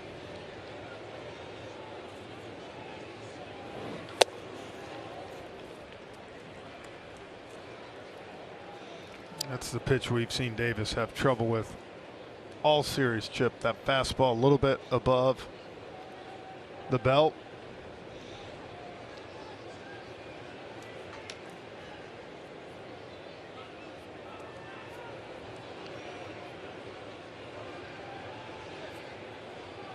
Davis played to pull. Ozzie ready to sprint to the second base bag if needed. Instead he shoots it to right, but Heredia, good play, made the catch and thought about throwing back to first. So Davis a hard hit ball. That's out number 2. Guillorme coming up, but first a quick message from Zaxby's. It's the new Signature Club with bacon and cheese, remixed by Zaxby's.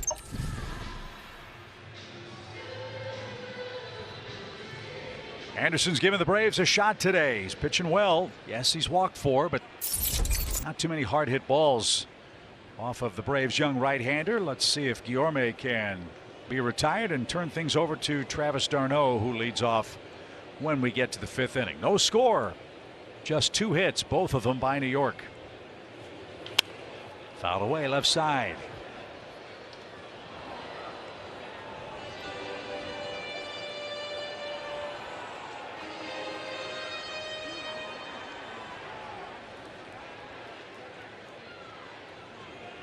Eight hits for Guillorme in his last 8 games.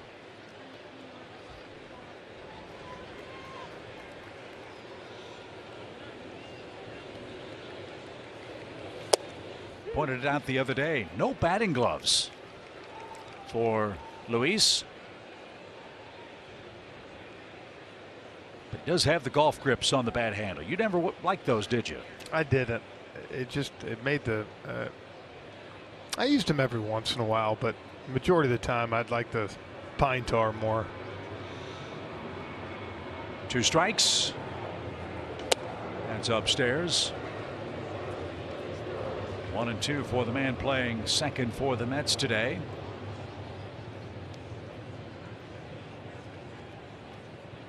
It's understandable, a game that is so much about feel at the plate.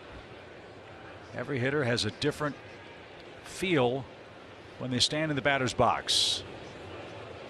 The pitch right back up the middle, and that'll be easy at the second base bag, and that will retire the side. The Mets can't cash in a leadoff walk. This scoreless duel moves to the 5th. We're glad you're with us on Bally Sports.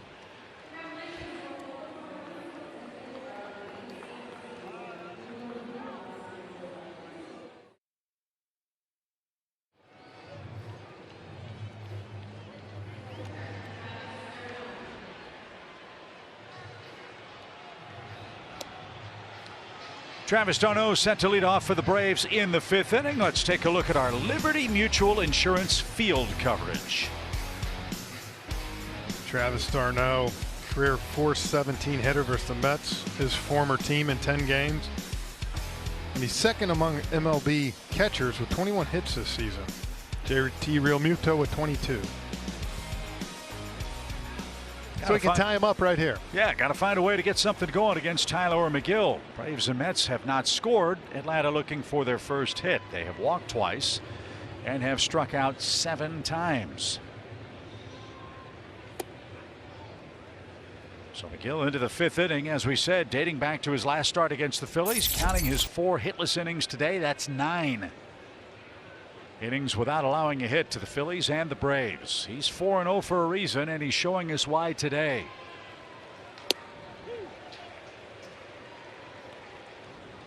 He's really mixing his pitches well. He's got good velocity. 3 swinging, 3 called strikeouts for McGill. Although I think we both agree the one to Ozuna was questionable, as was that pitch. And you see Travis not happy with that. Well, if Brian Honora is going to give it, you got to go get it. Ought not be any secrets now. And you know, Travis is saying, hey, my guy needs that pitch too. A ball and 2 strikes. On the ground at short, tricky hop and bobbled Lindor. Throw to first will cost him. And d'Arnaud's aboard to start the 6th inning. Maybe that's the break they needed. He's 6 on Lindor, just the 8th error for the Mets defense.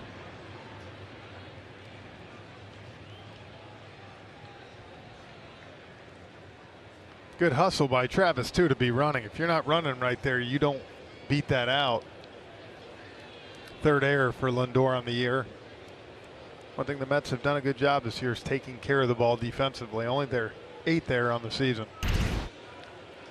So a man aboard for Duvall, who bounced out to first with the pitcher covering. Back-to-back innings with the leadoff man aboard for the Braves. I think the thing that's hard for the hitters, if Brian Honora had started there all game, it'd be different. But he wasn't giving those pitches, I felt like, the first couple innings. It's kind of expanded a little bit.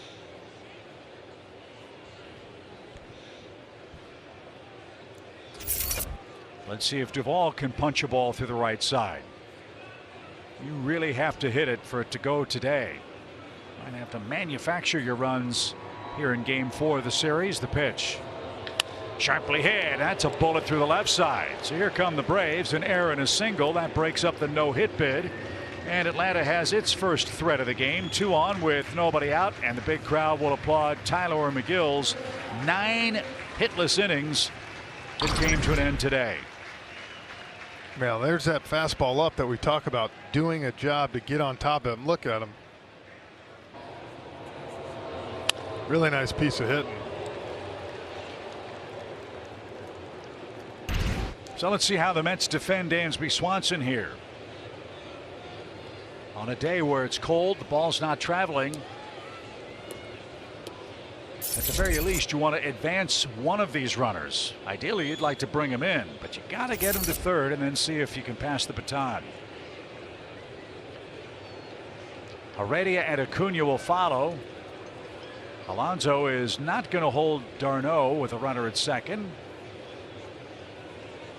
So that closes up that hole on the right side that Dansby has shown he can fill from time to time. This would be a great spot to do that.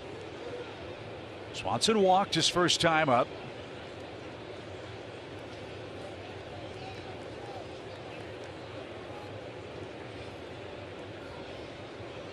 And the pitch. Good eye. Ball 2. McGill hasn't been in the stretch much, although it has happened in the last 2 innings. We'll see if that has an effect on him here as he's got his first bit of trouble. Looks like he was listening for the sign from McCann. Looks like the Mets are using the PitchCom device. Here it is. Took a shot 2-0, didn't get it. 2-1. Looks like they are using it. I think it's like anything. Different guys are using it. We saw Carrasco last night was not. Bassett Monday night was not. And that's the only concern you have when you have a jumbo jet flying overhead. Can you hear what the call's going to be? But he is working at a good pace. 2-1. As we try to hit that one into the stands in left. Didn't get it. 2 balls, 2 strikes. Until Duvall went up there that time, popped up that one, his first step at. You almost got to pretend like it's 97 just because of where it's up in the zone. Now this is interesting to me. The teams we've seen use PitchCom have the device in a different spot. We've seen it on the wrist. We've seen it on the top of the shin guard. For McCann, it's behind the chest protector. Yeah. Better make sure you hit the right button. Wonder what the voice says to you. Slider down and away. That's what I'm saying. Just like Siri, right? 2 balls, 2 strikes. Driven toward right center. That's well hit. Long run Nimmo. Marte back to the wall. He's got room. Great result in that d'Arnaud advances. Warmer day. That's into the bullpen and a homer. But Dansby did the right thing. A productive out. And the Braves have their first runner at third base with 1 man down. Again, what a great piece of hit. Look at it. He barrels that thing up to right center. And come back in August. That's a 3-run home run. Now, so important here for the Braves to get this run in. We saw twice in yesterday's game against Carrasco in the first and I think the 5th or 6th. They had a runner on third and less than 2 outs, and we're not able to get him in. And we need Heredia to make some contact here. He's 0 for 5 in the series. All those outs, strikeouts. First and third, 1 away.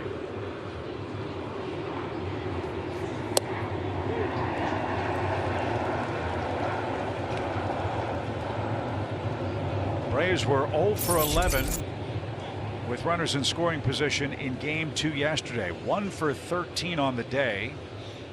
Well, this is a perfect example, Chip, where unless this ball is hit really hard at the infield, with his speed, you're going to beat it out.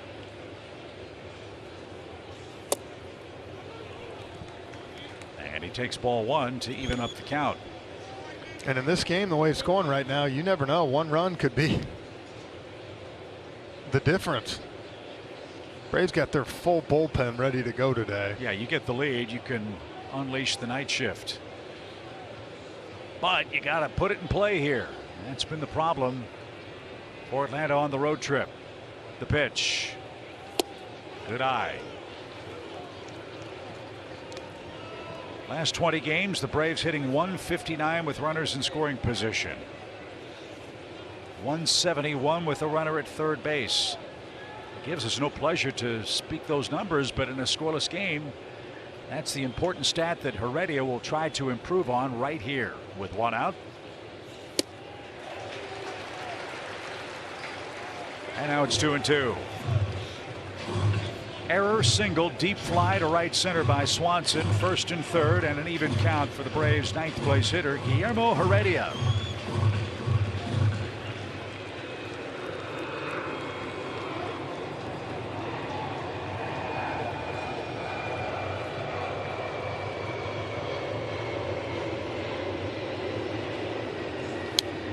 Had that covered and fouled back.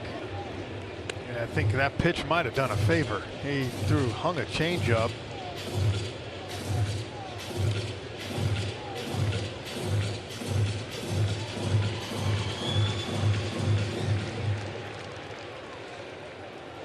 Can the Braves manufacture the first run of this game and give Ian Anderson a lead? You've got 2 shots at it here. Heredia first, Acuna on deck.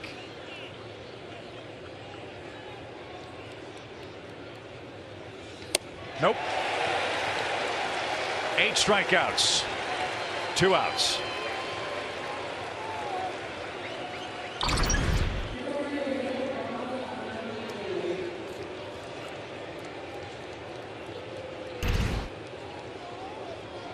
So Acuna with 2 outs.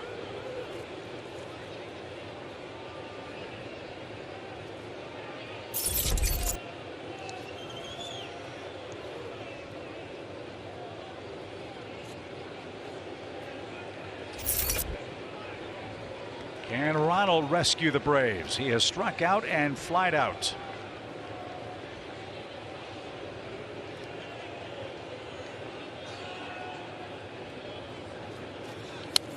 Oh, another hanger, and McGill lived to tell the tale. Strike 1. And we've seen Ronald in these situations over his career. As much as we've seen Ronald hit the big home run, he'll also, with the shift, you see that he'll take what they give him. And if he puts one out over the plate, Ronald will shoot it to right field for an RBI.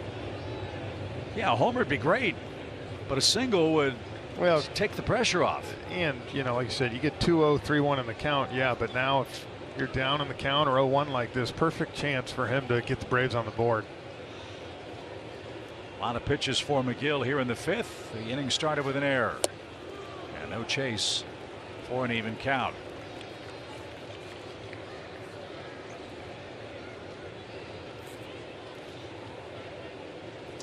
Each inning he's had to work a little bit more,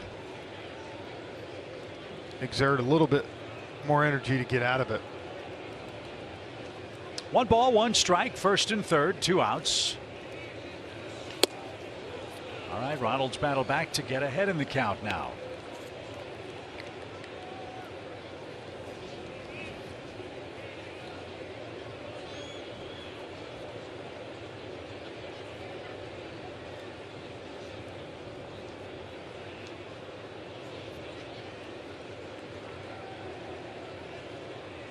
Duvall at first, Darno at 3rd, the 2-1. Oh. That was a good swing. He was right on that fastball. You know, his at bats obviously have gotten a lot better. You can tell. He's really close. But the Braves down to their last strike after 2 on, nobody out in the 5th.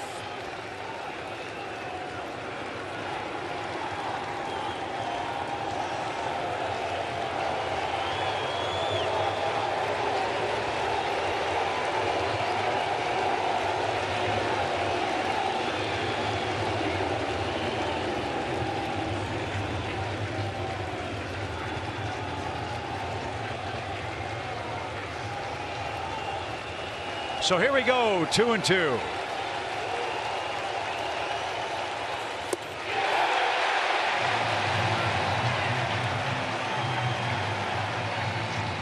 Nine strikeouts for McGill. The Braves get 1st and 2nd, nobody out, and can't break through.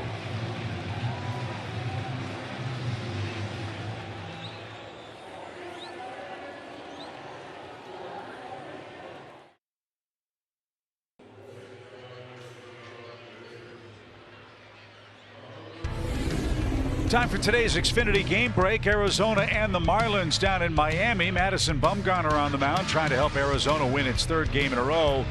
And Madison Bumgarner, after finishing an inning, comes out, says the word "you," and gets thrown out, and then had to be restrained by his teammates as he was unhappy. But Arizona leads that game 6-3. The Diamondbacks trying to get back to 500, and they're trying to send the Marlins back to 500 down in South Florida. Mad Bum was not happy. No. That's a big guy too. So Ian Anderson back to work for the Braves, who couldn't cash in a first and second, nobody out, 5th inning. Braves have struck out 9 times today. They have 1 hit. McCann, Nimmo, and Marte are coming up.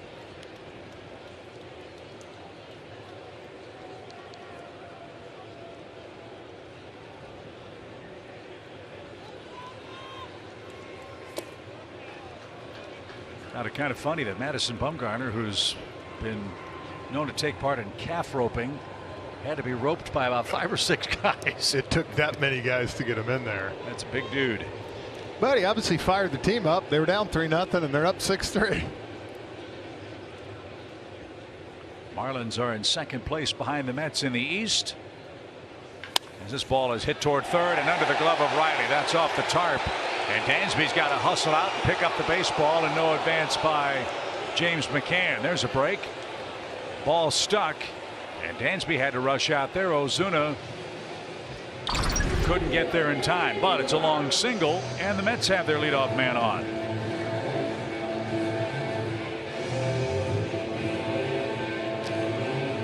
Austin, I just don't think realized that it was hooking as much as it did. It's a play we've seen him make numerous times. But a good break for the Braves, and good hustle by Dansby to keep him at first. So back to the top of the order. Mets have the leadoff man on for the 2nd consecutive inning.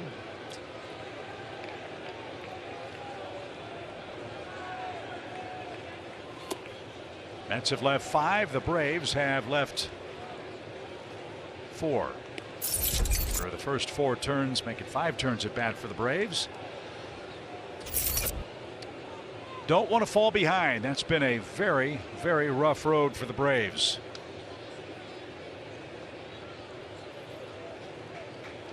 They're 2-14 when their opponent scores the first run. And in for a strike.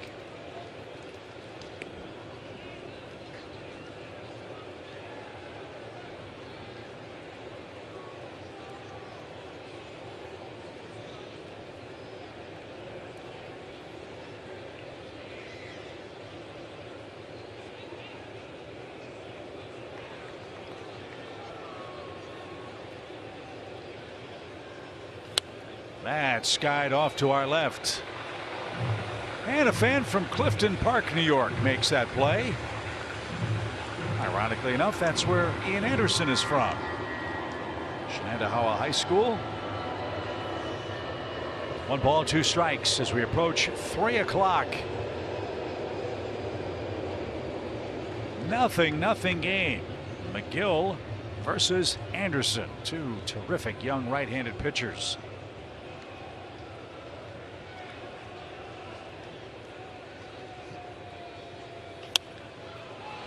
That's curling toward the netting, left side, and no play for Riley.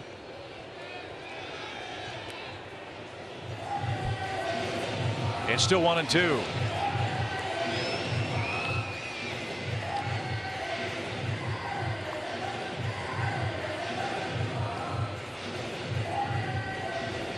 Ian Anderson has 2 starts of 90+ pitches, 93 against the Marlins, his season high back on April 23rd. He threw 90 against the Rangers with 12 ground ball outs in Texas. Hasn't been quite as grounder friendly in this game, but still throwing a shutout. The pitch. Double play ball right to Ozzie. That's when he's at his best. Ian Anderson gets his 2nd double play. The Braves not shifting as dramatically against Nimmo, and that paid off there. 2 for the price of 1, and that clears the bases for Marte. Well, Nimmo hit that pretty good, but the Braves were due a ball like that, Adam ball at somebody, and got a nice double play. I feel like you're seeing a few more players here and there get tossed. You always wonder now with the player coming over and the umpire checking something. The opportunity for the human element to take over, Yeah, as opposed to sitting more in the dugout. confrontation, absolutely. Yeah. Or if he's not checking you, most guys just walk in the dugout. You've told a funny story, and it's a family show. You can't tell all of it, but a great story about an umpire-player confrontation in Chicago with the Braves years ago. That's part of the game I really miss, is when the managers get into it. We'll talk about that when the Braves come up as Anderson breezes through the Mets' 5th inning. No score. Olsen, Riley, and Ozuna coming up in Game 4 at Citi Field.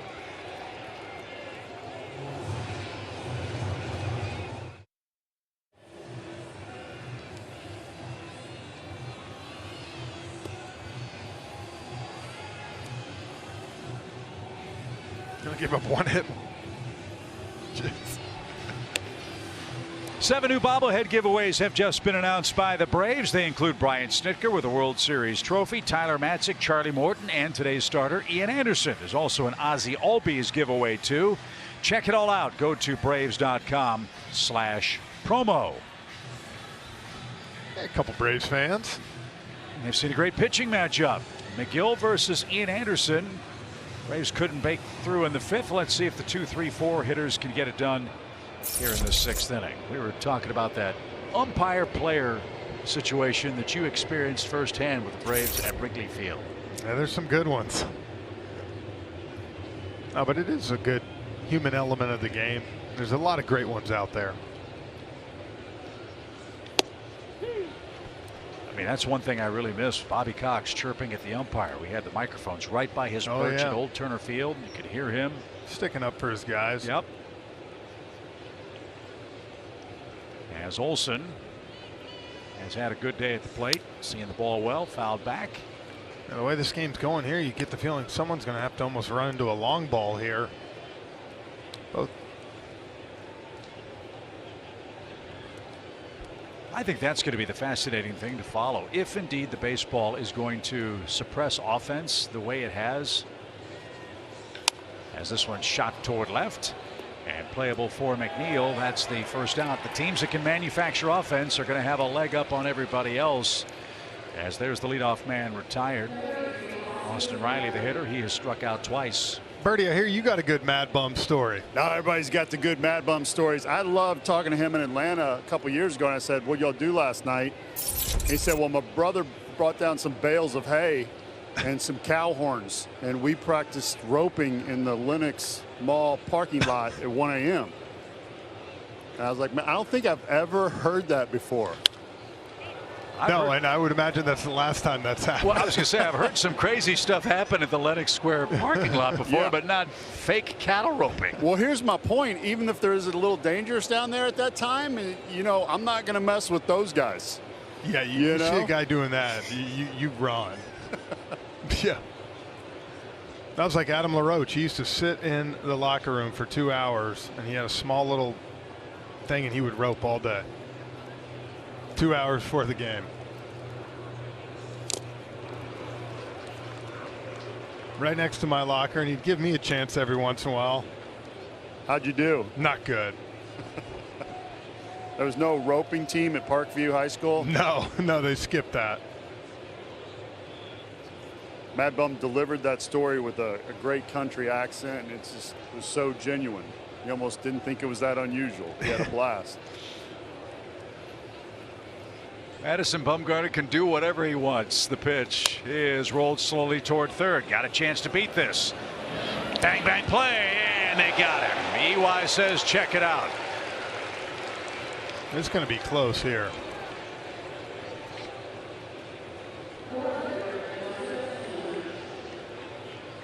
And the Braves are going to take a look.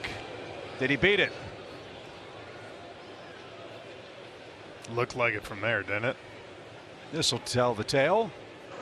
Atlanta is challenging the out call at first base.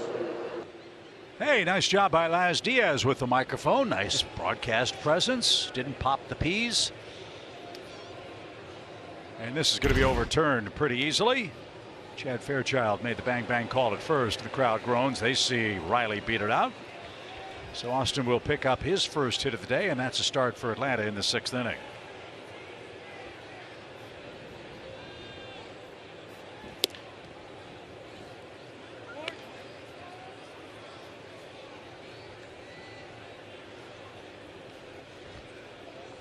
After review, the call has been overturned.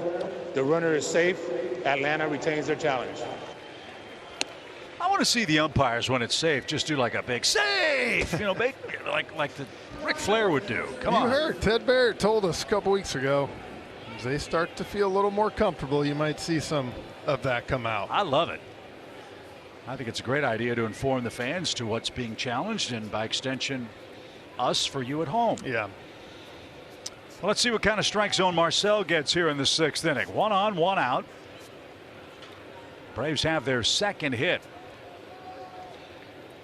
Ozuna's flied out and has been called out on strikes.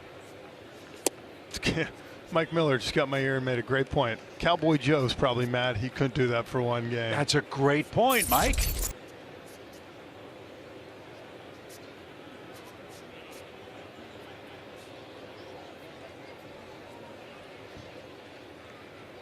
Big hole right side for Ozuna. I just wish one time one of the umpires say, the Team X is challenging the call in what is the dumbest review in baseball history. Or if it's not even close. Yeah, right?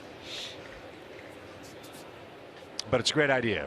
And I applaud Major League Baseball and the umpires for getting that done this year. The pitch.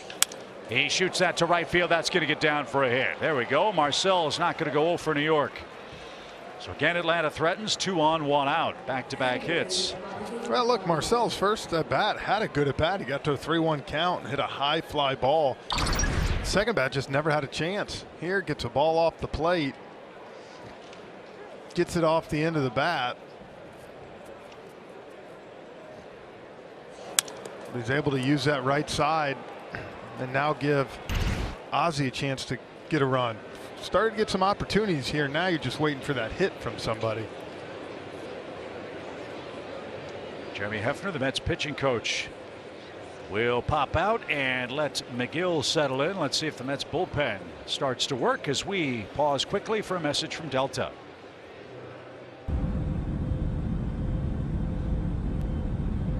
Delta, proud to be the official airline of the 2021 World Champion Atlanta Braves. Well, at some point, the worm's going to turn for Atlanta, and it is obvious that this team in these situations is pressing. It just hasn't happened for them with runners in scoring position. They're 0 for 3 in that statistic today. I've got them 11 for the last 82 with RISP, and it's mainly been a lack of contact. Adam Ottavino getting loose today. 3 days in a row. He's been busy, and he's been very good. That's riding the hot hand. Ozzie has struck out. He's grounded out.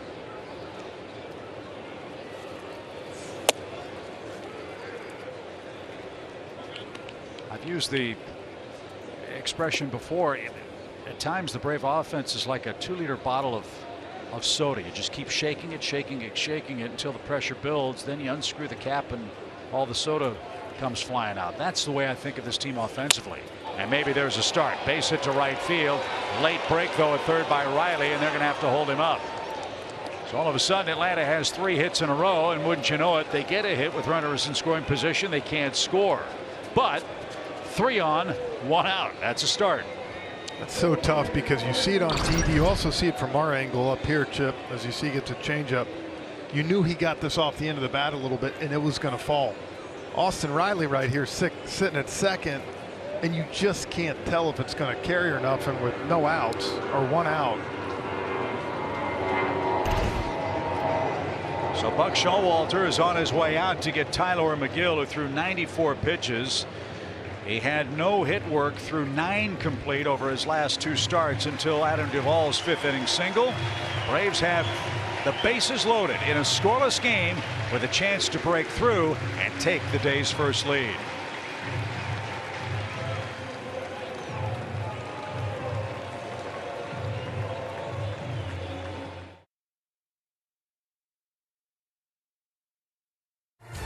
Xfinity. Supercharge your home with supersonic Wi-Fi. Unbeatable internet. Only from Xfinity. And by Georgia Natural Gas. Live the greener life.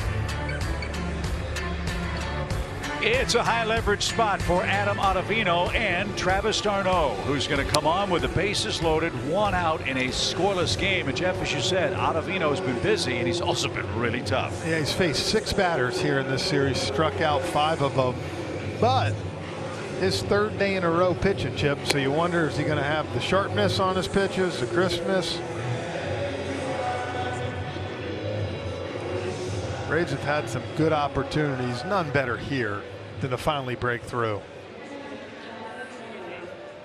And it comes down to, as you said, with all the strikeouts of Ottavino, contact. Can the Braves put the ball in play and plate the game's first run? And it'll be interesting here to see if Travis d'Arnaud, yesterday, all 3 right-handed hitters started him out with the first pitch just kind of get me over 78, 79 mile per hour slider. Wonder if he takes a chance to sit on one right here.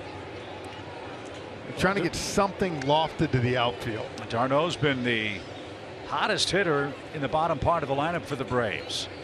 And he's killed the Mets. The pitch way outside, ball 1. Remember, Travis DFA'd, designated for assignment by New York 3 years ago yesterday.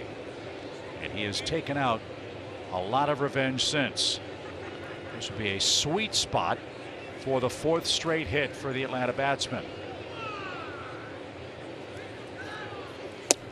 There it was. The old get me over breaking ball evens the count.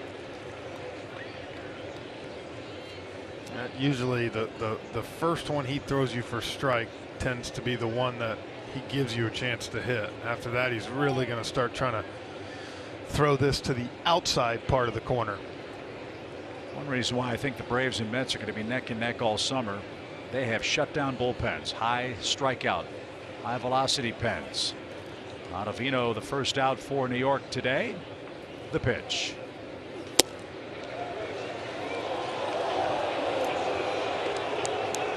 d'Arnaud wants to swing the bat. He has not walked yet this year. Close call. Ottavino didn't get it. 2-1.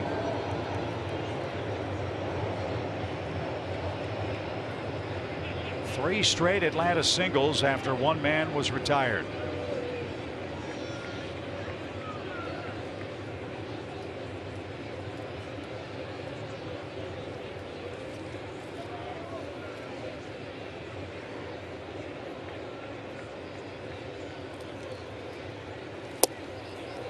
d'Arnaud in the driver's seat.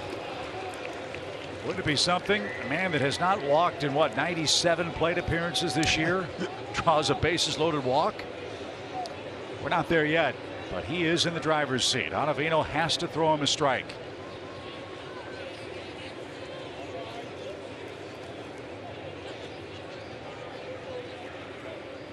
He didn't. First walk of the year comes with the bases loaded, and the Braves take the lead.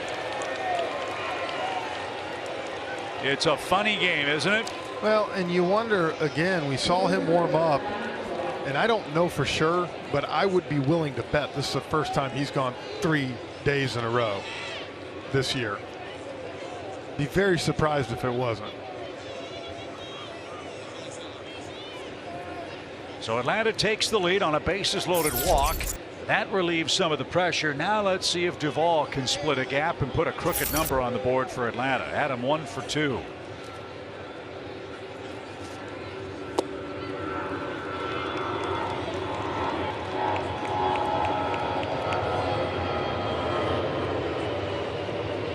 It's 6 pitches now, 5 balls, and Chip, the last 2 days he has done nothing but pound the strike zone.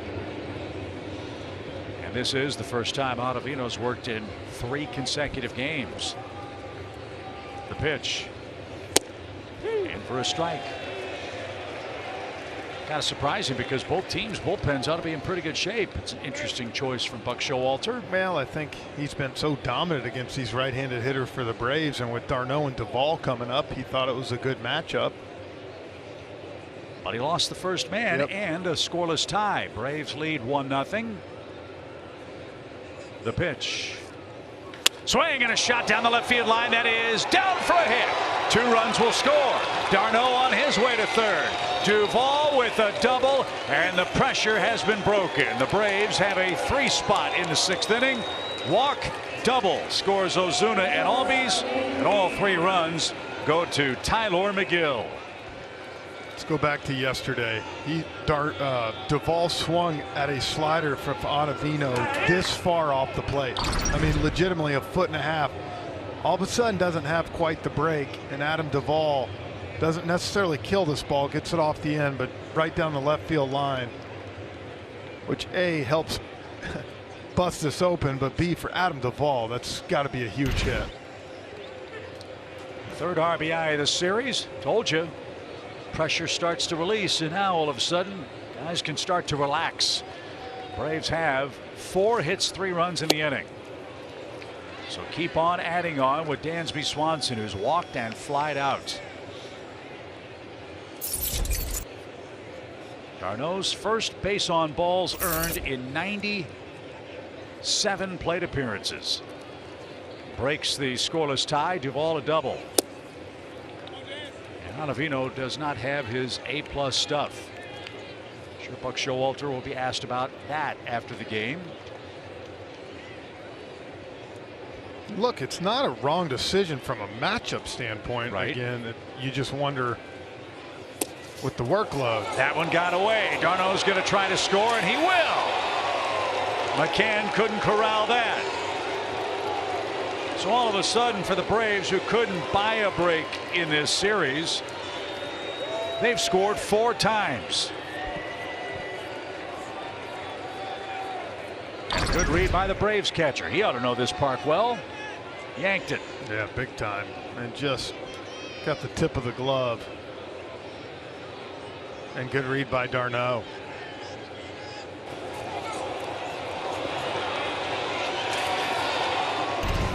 So a wild pitch makes it 4-0 Atlanta. And Dansby with the infield in. The pitch. I'm not questioning the choice of Ottavino. My question would be, with a pretty rested bullpen and Ottavino potentially pitching a 3rd day, why not someone else? So like you said, I think 6 batters, 5 strikeouts. Figured, hey, he hadn't thrown a lot of pitches, but now you've seen that slider of his that's been so good. That one right there kind of backed up. Dansby had a good swing at that pitch. And now the 2-2. Got away with one center cut, fouled back to the netting. And I'm sure too, look, at the end of the day, you know, yesterday doubleheader, Buck sent Drew Smith back out for a 2nd inning, kind of pressed all the right buttons yesterday. And on this one, you know, I'm sure Ottavino is kind of a workhorse type guy. Came in today, I feel great, I'm ready to go, and for him just hasn't been the case. Walk, double, wild pitch. 4 runs are in this Atlanta 6th. And a broken bat. That's going to turn to goal. Told you. You just need one, and all of a sudden the Braves are alive. And Dansby Swanson with an RBI hit. And Buck Showalter will go get Ottavino. So Buck rolled the dice. The Braves made him pay for Ottavino's 3rd consecutive appearance. See, yesterday that ball's right in the outer corner. Today comes right back over the middle, and Dansby with the infield in, knowing all I got to do is put the ball in play, and he's able to get an RBI. And here come the boos. You're only as good as your last pitch in New York, and the Braves chase Ottavino and lead by 5.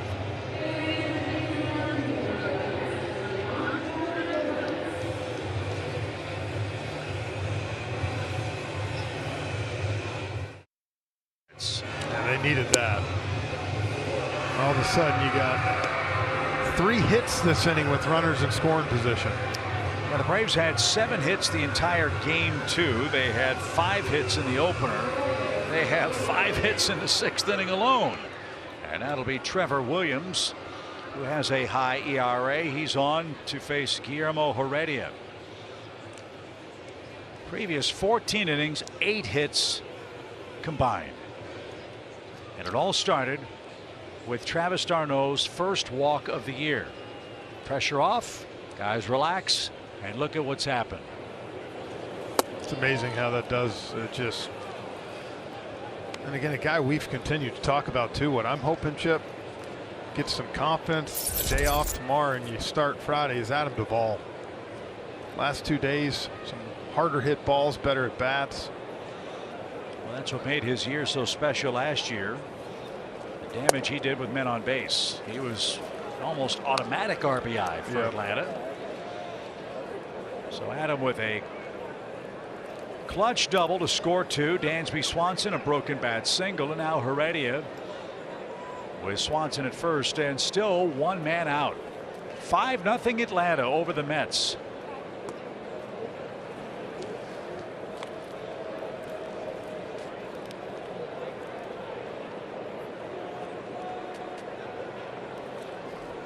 Three of the 5 runs are charged to Tyler McGill. Ian Anderson now with a 5-run lead. The pitch.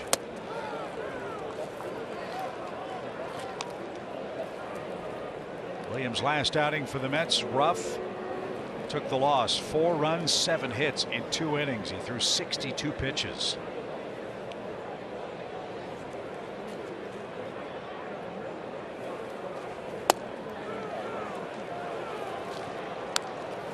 Three and 1.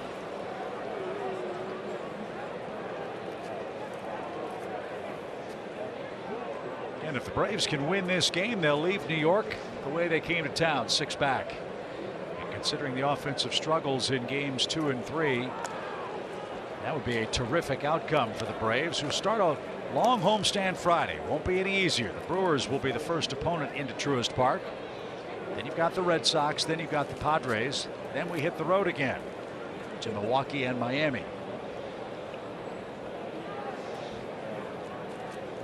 3-1. And that's ball 4. Let's go back and take a look at this Adam Duvall double. Before this, though, Ottavino pitching on 2 days. Watch the sharpness of that slider and watch Duvall go way out to get this ball. Not seeing it. Now, fast forward today, not as sharp, gets a hanger. A ball in the zone for Adam to handle, and he hits a 2-run double. Same guy, same pitcher yesterday, much better result, and hopefully something that's going to get him going. And a reliever pitching for the 3rd straight day. Yep. In a high leverage spot. So the Braves bat around here. Here's Acuna, the Braves leadoff man, 0 for 3. Not anymore. A base hit to right field. Streaking around third, Dansby. They're going to wave him. Marte's throw is going to be late. RBI single for Ronald Acuna. He jumps on the first pitch. That's the 3rd and final run charged to Ottavino. Yeah, the floodgates have opened now. 2nd RBI for Ronald. Heredia goes 1st to 3rd. It's a slider down in the zone. Takes it to right. Good throw by Marte, but with the speed of Dansby, who got a great jump from second on that ball, scores easily.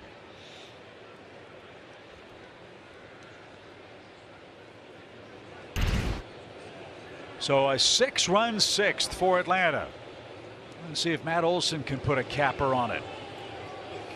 Tried to. Yeah, I was going to say, I think Strike he 1. had a second deck in right field on that one. Well, we talked about it earlier in the ball game. This is a Braves team that's very confident in its overall abilities. They should be. They're the reigning world champions. They went through all kinds of adversity offensively last season. Didn't get over 500 until August. This one is hit to first. Great play, Alonso. Run's going to come home and score. Good job by Acuna to stay in the rundown. Now he's going to try to beat the rap at second, and he will. Everything going right for Atlanta. Great play by Acuna. Alonso froze, then made a bad throw after a hesitation. That allowed Heredia to score. Ronald to second after Olson's forced out at first base. Yeah, Matt hit it hard right here, and this is where Pete thought about going home, and then by the time he got rid of the ball so quick. By that point, Lindor was backing up, and there was nobody there. Watch this right here. Ronald gave a good fake.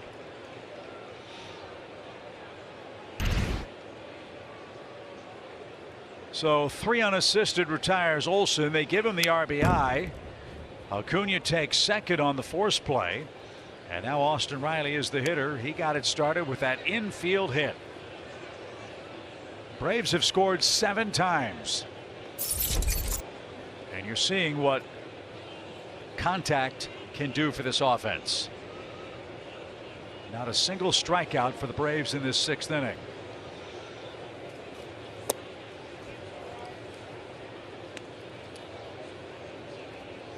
A bases loaded walk to d'Arnaud. Duvall's double to left. Swanson's broken bat single. Already a walk. Acuna picked on the first pitch and single to right. And the Braves have blown the game open. You said it. Funny game. d'Arnaud with the first walk of the year to get the run. One of the first of the 7 started. 2-1 pitch. Out of play, foul. Austin Riley, 4 hits in the series. These are Who's Hot feature presented by Texas Pete. He's hot the last 10 games, but 5 home runs in the last 6 games played here at Citi Field. A career versus the Mets. A Met killer. 295, 20 extra base hits in 37 games.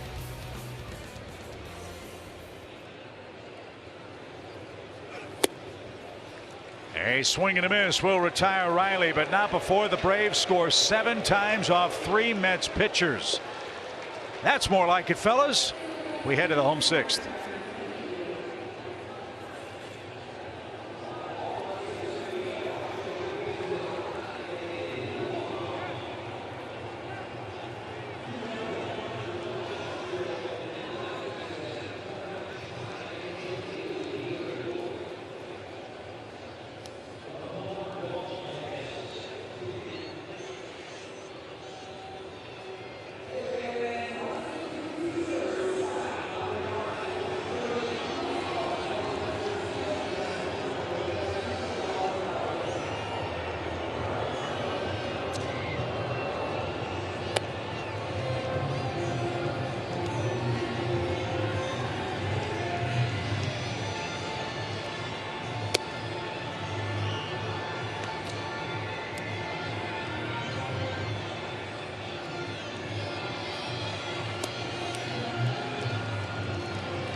Adam Duvall with the big hit for the Braves in the 6th inning to make it 3-0. 4 runs later, it's 7-zip heading to the bottom of the 6th inning.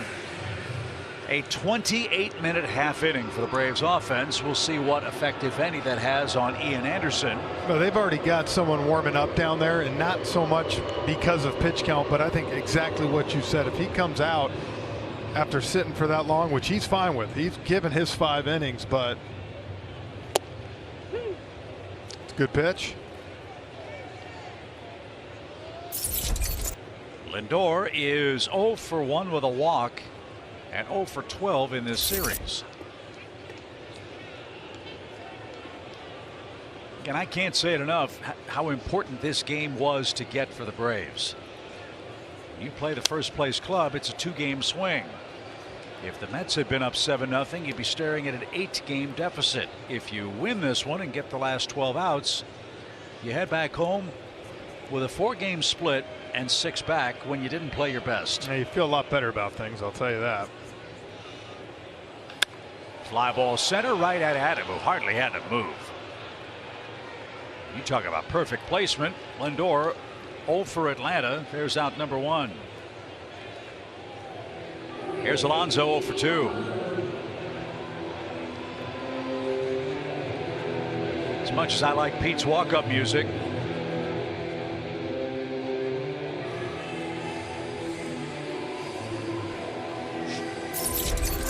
guilty pleasure. That's my favorite band. Really looking forward to hearing Matthew Kaminsky at the organ at Truist Park with his very clever and witty stylings as the opposing players come to the plate. And we'll be home Friday night for the Milwaukee Brewers, the team the Braves vanquished in the playoffs last year. A shot down the left field line off the bat of Pete Alonso. That's going to roll all the way to the wall. And Alonso is aboard with his first hit of the game and his 4th two-base hit of the year.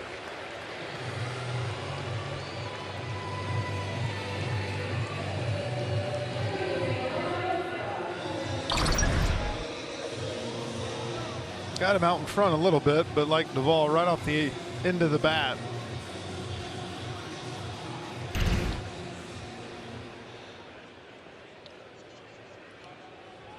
Escobar popped out and walked, so he's next for New York.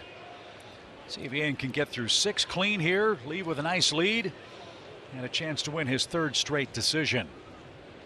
You know what, the Braves rotation rounding into shape. One last guy to get going, and that's Charlie Morton. But as you said, Jeff, after first couple of innings, he was looking more like the Charlie Morton of old. The last 3 2/3, the best we've seen him throw all year. He was throwing that curveball for strikes, the power curve, and was able to locate his fastball. Just past 3:30 Eastern time, Braves up 7. So if this score holds, it'll be a happy flight home. Day off tomorrow. The guys could use that. And we'll join you for Friday night fireworks. And the Friday night showdown. That's exactly right. Better bring your A wardrobe game for that one. No balls, 2 strikes. Always. Alonso a good lead. Braves shift. And a shot into the right field corner is going to put the Mets on the board. Heredia chases that down, kicks it into the corner. Escobar will stop at second. It's now a 7-1 game.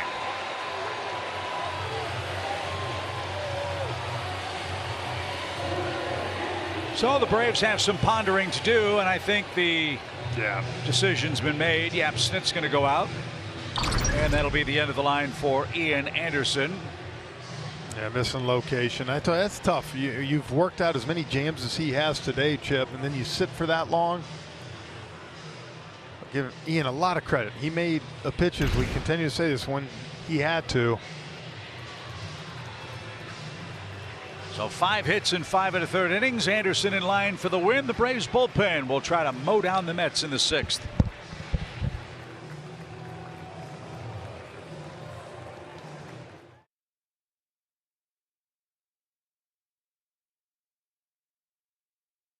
Complete your next visit to Truist Park. Buy and manage game tickets, unlock offers, access exclusive content, and much more. Download the MLB Ballpark app today.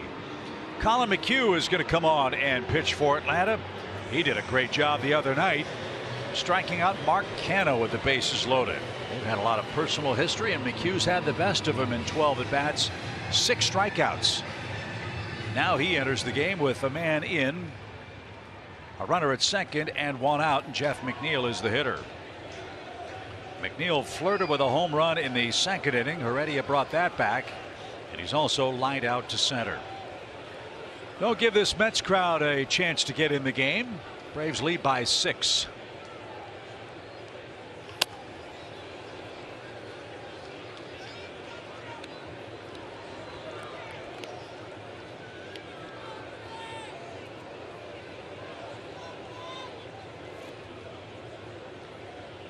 Colin broke in with the Mets back in 2012. Pitched here in 2012, 2013, then went to Colorado. Then Houston, Tampa Bay, and now in his first season with the Braves. Little pop, that should be handled by Dansby, and it is. And that's out number 2. Out number 2. Well, let's go back to Monday and look at that big strikeout. Tyler Matzik, not used to seeing him have to get pulled, but it happens. Colin comes in and picks him up with a big strikeout. And you can see the reaction. It's huge for him. He's had a few outings not up to his standard. And Tyler Matzek, of course, said you're not going to have perfect outings. No. And that was the time that he had to get picked up, and that's what the whole bullpen's about. That's why I love looking at runners inherited, how many score. And first batter faced. That's another hugely important stat. McHugh's done a good job there. He's also thrown strikes. 14 strikeouts, 2 walks for the Braves, which fits right into what the Atlanta bullpen has done.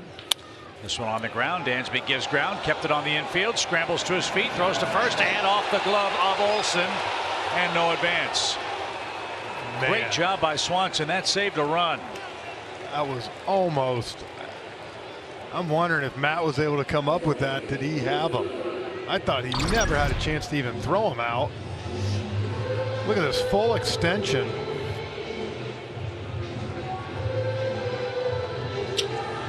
It would have been bang bang. But keeping it on the infield saved a run, at least for the moment. So 3 hits in the inning for New York. Davis reaches with a hit for the first time. Here's Guillorme 0 for 2.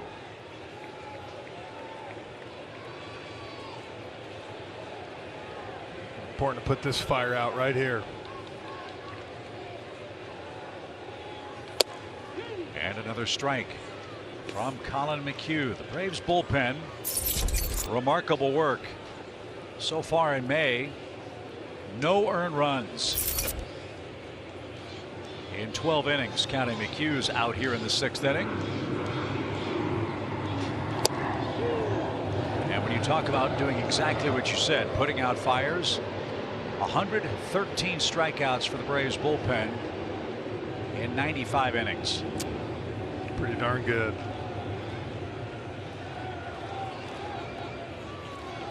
Nothing in 2.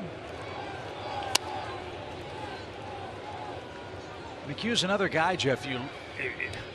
Look, it's not all about velocity, but you look at his velocities, he's not going to throw 98 miles an hour. No, we saw when he came and faced Canha the other night. First 2 pitches, just 89 cutters down the middle. But when he's right, he's just painting, dotting corners in and out. No balls, 2 strikes, 1st and 3rd, 2 down. He slipped as he let that go.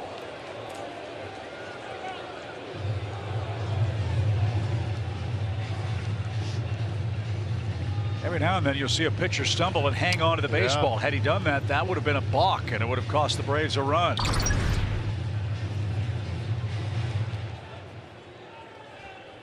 Good job by Travis to block it. If it was cricket, he would have gotten a wicket on that.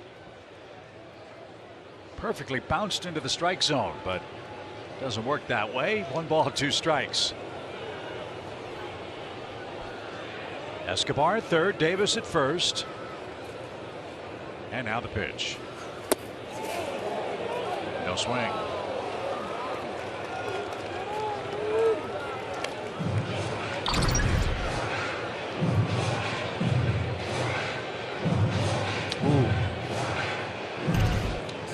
Pretty close. Laz has had 5-6 of those today and has not rang up a single person yet. Over at 3rd. He gets his airtime when the reviews happen. He's low-keying it otherwise today. 2 balls, 2 strikes. And high, it's a full count. McCann's on deck. Braves want to see him lead off the 7th. Atlanta sent 11 to the plate in the 6th inning. 7 of them scored. It's now a 7-1 game.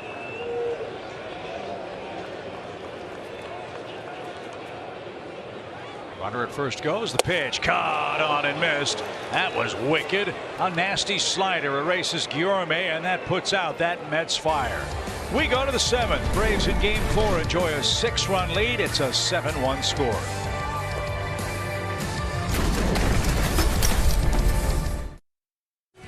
All called strikes, not one of them were. What do I want to point out in all of this mess? Great job by the Braves coaching staff not letting Marcell Ozuna lose his cool and get kicked out because he came up in the 6th and got a big hit to start a rally. Guys. Good point, Paul Bird. We head to the 7th, and the first pitch rolled toward Lindor. And he makes the peg to first. Bang, bang play. Ozuna says he beat it. Slow developing play. Hustle. Tell you what, he got down that line quick. I told you when he got off the bus this morning, he was locked. And the Braves won't challenge this call. He's retired for out number 1. And that goes back to, Paul, our discussion earlier in the game. He just did get erased. Look at this. Big guy getting down the baseline.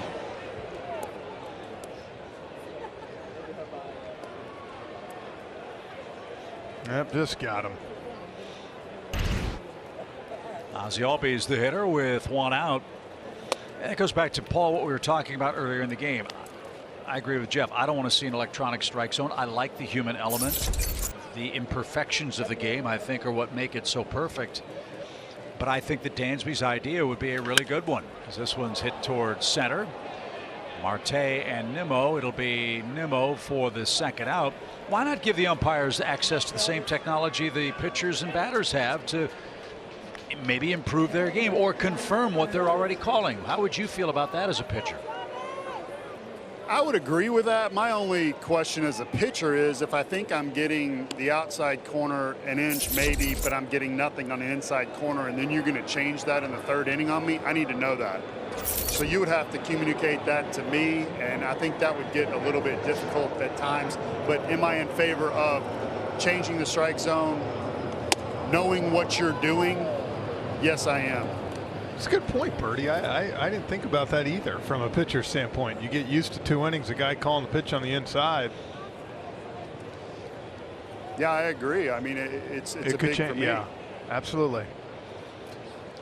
Travis d'Arnaud got the Braves rally started with a bases loaded walk, his first walk of the year. Guys, I also want to say this. Gretchen made a great point just in general watching umpires, and I agree with her. It feels like everybody's strike zone has gotten a little bigger. So I don't know if that was a league mandate or not, but it just feels to me I see a lot of balls that are called strikes this year. I as a fan, I like that. I think that box that we have on the screen doesn't tell the whole story. Personally, as a fan watching the game, if we're seeking offense, you want guys swinging the bat, hunt for strikes. And if you're looking to speed up games also. And I agree with that. But if you're going to do that, you got to tell the hitters, hey, the zone's a little bigger this year. I remember in 2000 they talked about taking away the outside part of the plate because so many hitters were complaining about giving an inch or 2 off the plate. And the umpires, MLB said, okay, we're going to make the strike zone higher. We're going to call the high strike now. And that lasted for a couple months. They went back to the old zone. But in spring training, they went around to every team and showed everybody what the new strike zone was going to look like. Swing and a miss. d'Arnaud is down on strikes. That takes care of Atlanta in the 7th. Birdie, great conversation. Love that. We'll continue it in a moment. First, the stretch brought to you by Georgia Natural Gas. Braves trying to split 4 in New York. Let's send it back to our Atlanta studios. 7th inning. He will face McCann, Nimmo, and Marte. The Braves enjoying a 6-run lead. And look, partner, all of a sudden, bright sunshine. Hopefully that's an omen for the Braves moving forward. Every now and then during a season, you have a day on the calendar that you circle and say, hey, this is a moment that was really important to this franchise. This might go down as one of them. Because we saw the sun for the first time in New York? Well, that, you're not freezing. But going home for sure. 6-pack instead of 8-pack. I think, too, just going back and hopefully kind of getting the offense going before a big homestand. Really going back home to play the Brewers, who we talked about's got good pitching, but from an offensive standpoint, they struggle to score runs. And we saw back during the NLDS last year, the Braves were able to hold them and score some runs off them, hence they won the series 3-1. Only one pitcher in that series has been confirmed and announced. That's Max Fried, who will get the ball for the Braves on Saturday night. 7:20 on Friday, first pitch. Fireworks, of course. As Jeff said, it is the Friday night showdown. Yeah, you said that so well. Then Sunday, a 1:35 game. Monday off. Then the Red Sox in for 2. In the air, little pop. Drifting back is Ozzie, and He'll make the catch.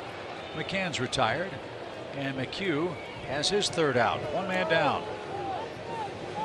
Brandon Nimmo has struck out, walked, and hit into a double play. Ian Anderson, tip your cap to the kid.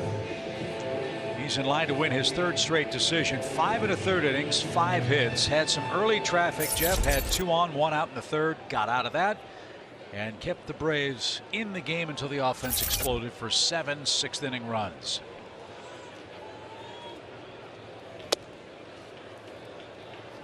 So Ian a chance to get to 3-1 on the year.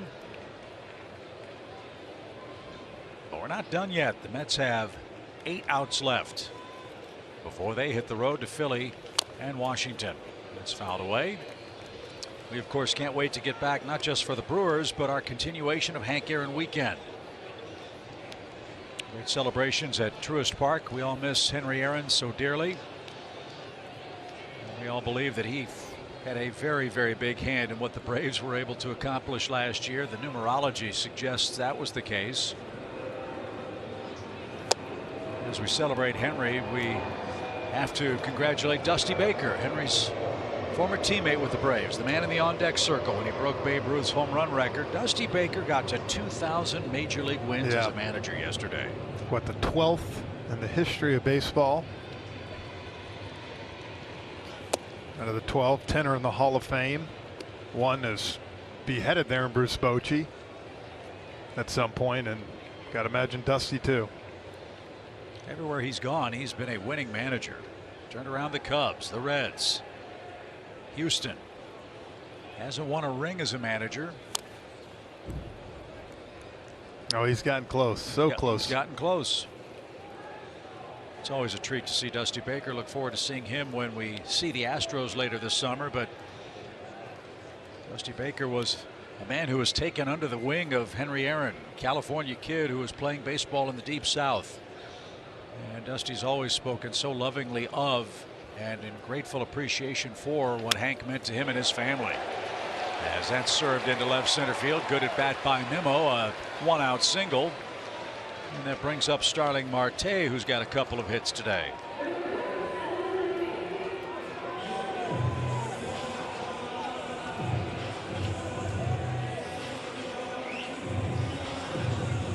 Atlanta 7, New York 1. We're in the 7th inning. As we said, the next time we see the Mets, it'll be July. It'll be in Atlanta.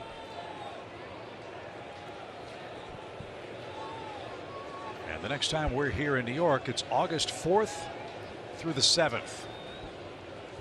5 games in 4 days at the start of a long road trip that'll take the Braves to Boston and Miami. They'll have 2 doubleheaders on that trip. Yeah.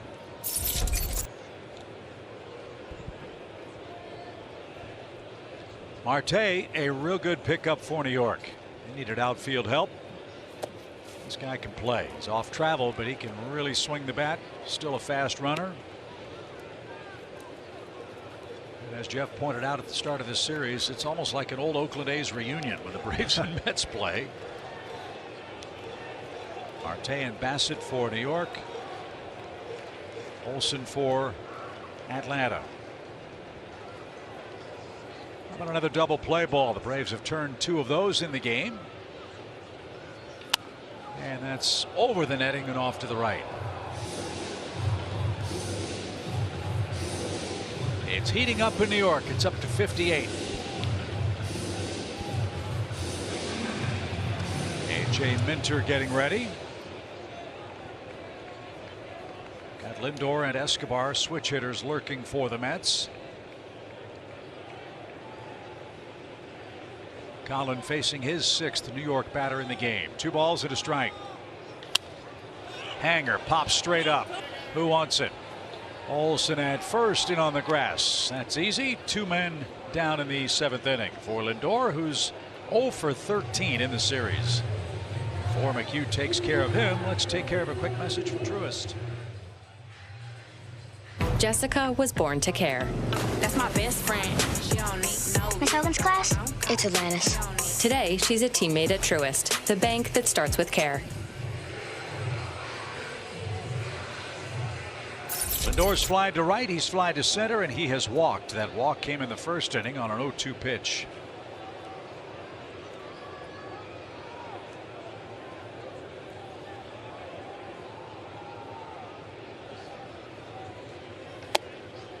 And up and away. 1 ball, no strikes. Lindor and Carlos Carrasco came over from the then Cleveland Indians.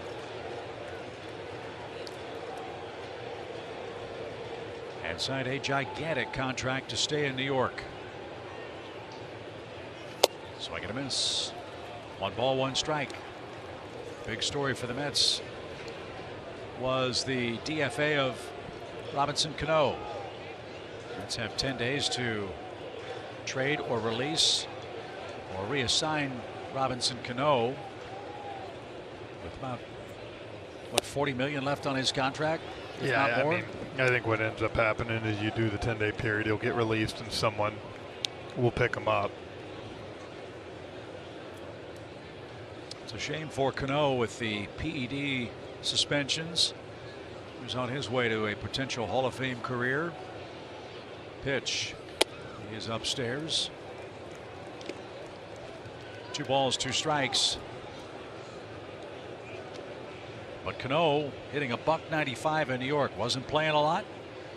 And ownership said to Billy Epler, their general manager, make the best baseball decision. And that's what the Mets have done, as that takes care of Lindor. McHugh, very impressive out of this Braves bullpen. They continue their great work. 7-1 after 7. Glad you're with us from New York.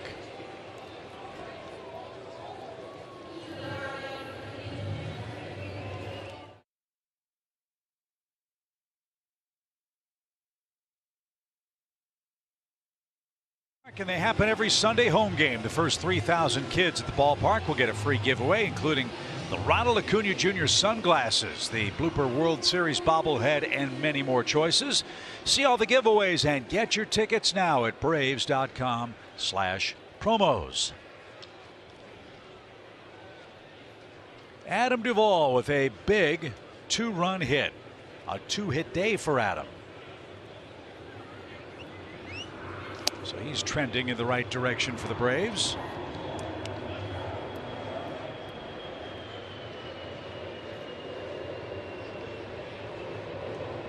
By the way, weekends at Truist Park are always a blast.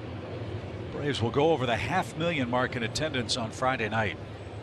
They're averaging over 37,000 fans at home. Yeah, it's been, even some of the midweeks, you've seen 34s, 35s, which is fantastic with school still in.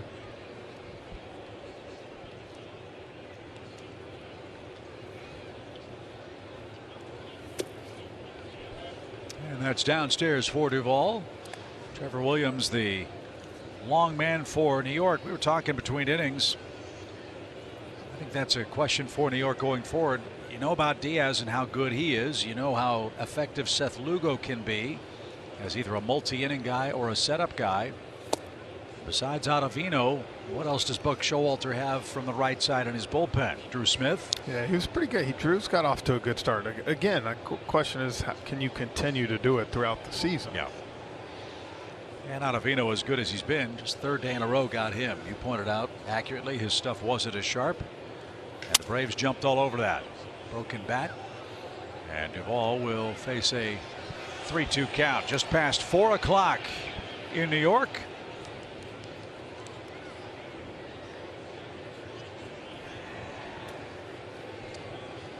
And what's turned out to be a beautiful New York spring afternoon. It is. Walking around downtown was such a treat. Great to be back. Gotta wish my mom and dad happy 48th anniversary today. Really? 48 years, yep. Can't believe she put up with him that long. I thought you were talking about yourself. I'm just kidding. That's wonderful. Congratulations. Yep. 3 balls, 2 strikes.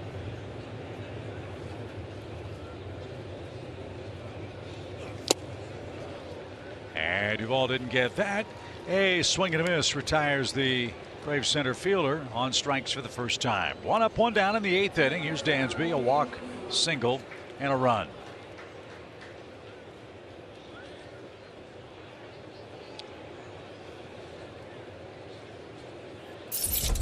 Braves are 6 outs away from beating Tylor Megill for the first time. They couldn't touch him through the first 5 innings. But made some hay in that big 6th inning. Atlanta scored all 7 of their runs in the 6th off Megill, Ottavino, and now Williams.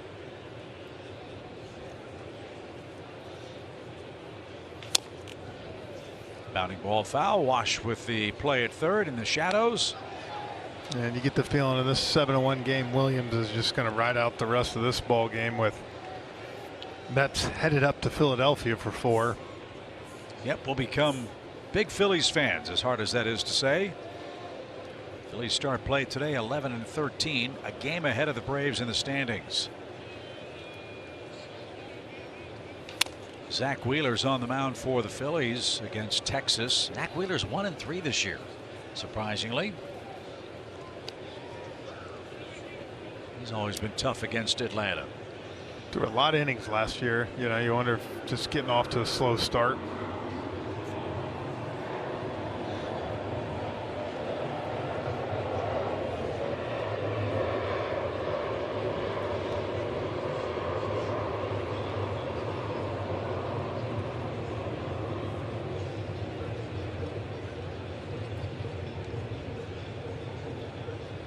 No balls, 2 strikes. The pitch.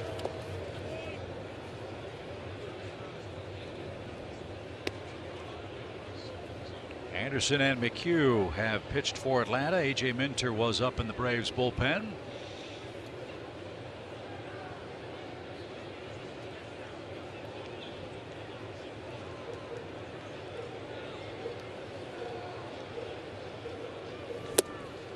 It's pulled off the plate at 92 miles an hour. 2 balls, 2 strikes.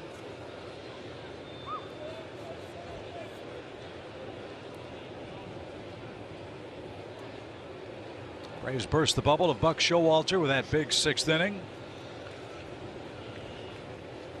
And a shot to short off the glove of Lindor, who tried to dress it up, didn't have to do that. And Dansby happy to reach with a 1-out single. A missile hit to short. So Dansby's 2 for 2 with a walk today. You mentioned, Jeff, his bat's coming to life, making more solid, consistent contact. Gets a pitch, drives it nice, and I'll tell you, the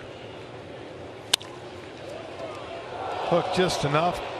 His best at bat of the day might have been in that 5th inning when he drove a ball all the way to right center in the warning track. Usually on a warmer day, probably a 3-run homer. So good to see him using all parts of the field. Yeah, I misspoke. He's 2 for 3 today. As this ball is cracked by Heredia to right center. Nimmo going back, 380 sign, leaping try. He won't get it. Heredia's first hit of this series is a long 2-run homer. He was 0 for 6 with 6 strikeouts.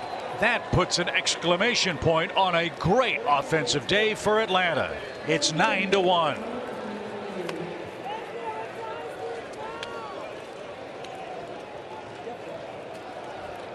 Good things happen when you hit the ball the other way. Well, that's a hanger. Takes that bat head right to the ball, just out of the reach of Nimmo in center. It's got to feel good. So Heredia homered off Clayton Kershaw in LA. He's now homered against Williams in New York. So a couple of bi-coastal blasts for Guillermo Heredia, and the rout continues. It's 9-1 Atlanta.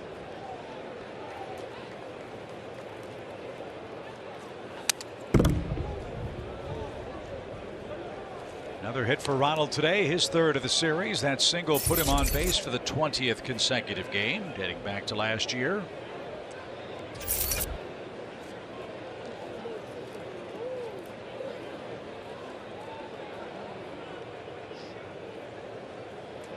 What kind of blast did you say it was? Bi-coastal. 1 in LA, 1 in New York. It's pretty impressive. Bi-coastal. I'm going to have to use that. Put it down in memory bank. That has to feel great for Heredia, doesn't it? I mean, he really struggled to make contact in this series. But a great approach, and the ball sounded like a cannon blast off his bat and into the bullpen.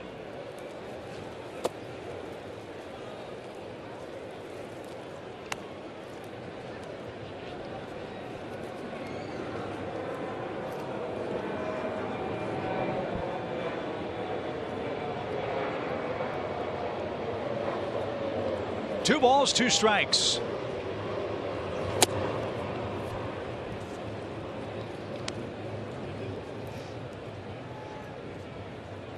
So it looks like it's going to be a happy flight for the Braves back home to Atlanta.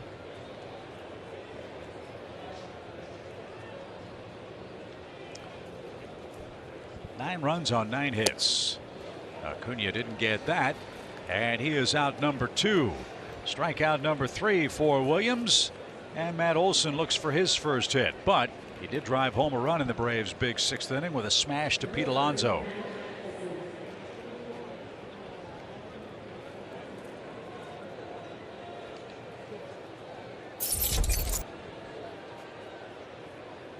It'd be good to get back home, get the laundry done, get a haircut, get some orange juice that doesn't cost $38. And get ready for the Brewers. You could have walked to Dwayne Reed, but you chose to do room service. Lesson learned. Pitch. Not that we're complaining, but that is one of the joys of coming to New York. If you want a hamburger, be prepared for sticker shock. No balls and a strike. On the ground into the shift. This one will be handled cleanly, and the peg to first is in time. Guillermo Heredia joins the hit parade for the Braves. A 2-run homer makes it 9-1 in the 8th.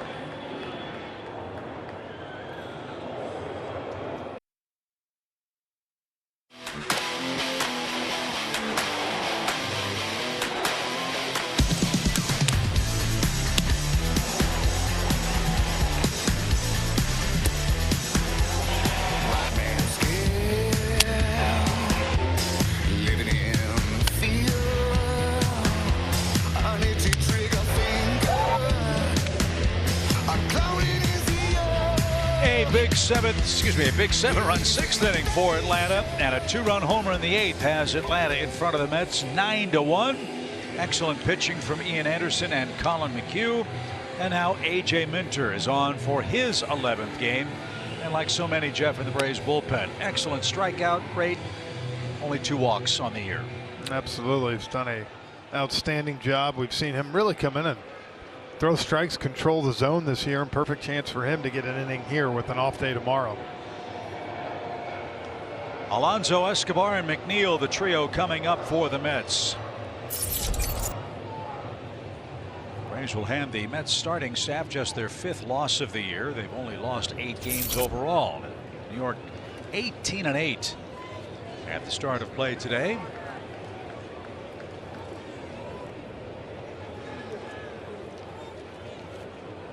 And Minter versus Alonso underway in the 8th inning. And a good live 96-mile-an-hour fastball for a strike.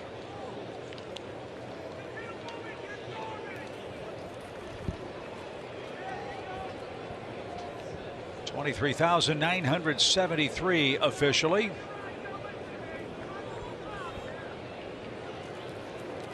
Minter's 15 strikeout total, 13th among relief pitchers in the National League. And the other thing you love about AJ, gets the first hitter more often than not and keeps the ball in the ballpark. Yeah, he's a tough guy to square up because of the movement. Minter has not allowed a home run in 37 consecutive innings.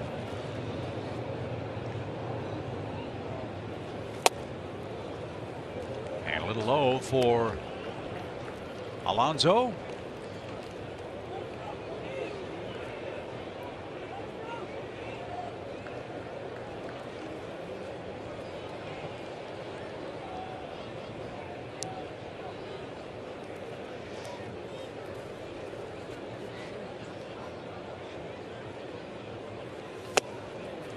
Filthy. 97 miles an hour. Yeah, you got 97, then you have to respect that 89-mile-per-hour cutter.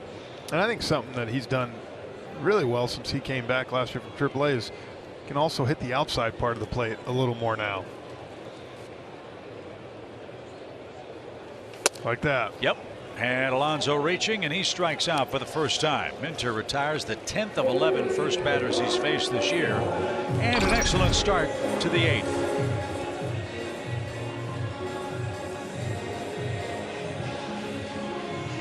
That can't be easy for a big league hitter either. You face Ian Anderson, who's got a good fastball too, but straight over the top.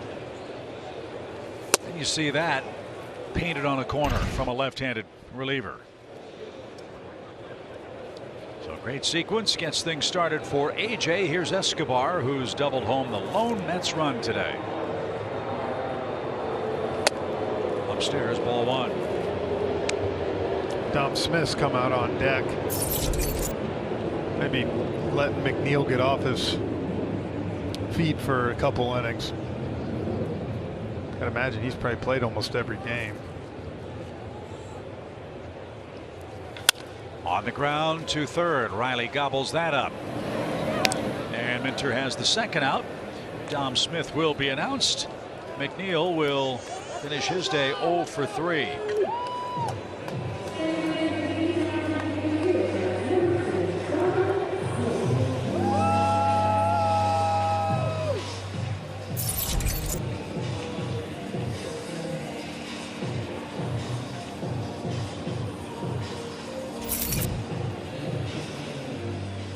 Smith had 4 RBIs in April. He has 5 so far in May, including a 4-hit game against the Phillies. Good homestand for Smith, a .417 batting average.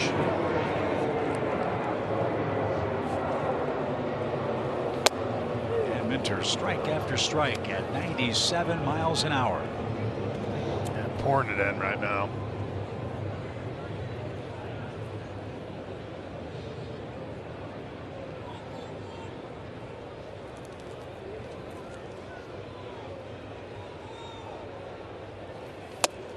That's up and away.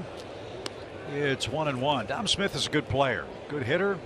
We've seen him play an excellent defensive first base. There are a lot of teams that like to have this guy as their starting man at first base. Always seems to put a good AB together too. A challenge for him, lefty here, as Minter lets her rip and paints the corner. After sitting on the bench and you're getting 97. Tough thing to do.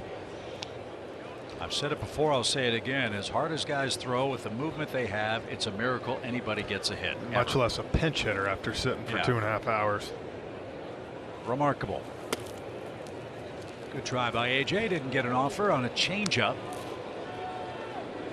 So they want to make his next fastball seem a little brisker. That one at 87 miles an hour.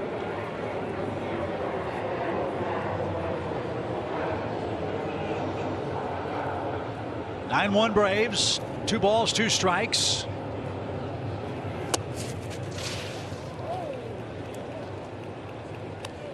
And now a full count.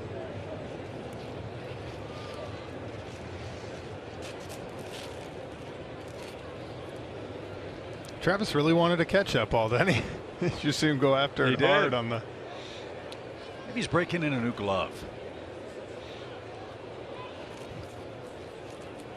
3 balls, 2 strikes. And out of play. Hey, great catch. Wow, what the hat. That was an excellent grab.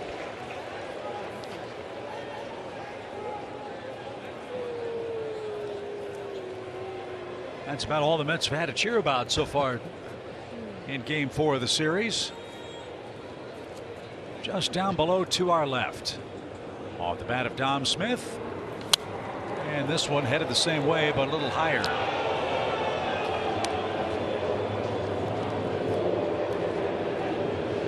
Tell you what, I like the Braves. The Mets have great fans. They are passionate. They're a lot of fun. We had a great time interacting with them on the 7 train back to the hotel last night. It's always energetic, I'll tell you that. They have a blast. And Smith waits the 3-2 pitch, and he hits it in the air to center. Adam Duvall retreats a step or two, and A.J. Minter with an excellent 1-2-3 8th inning. To the 9th we go. Braves have an 8-run lead.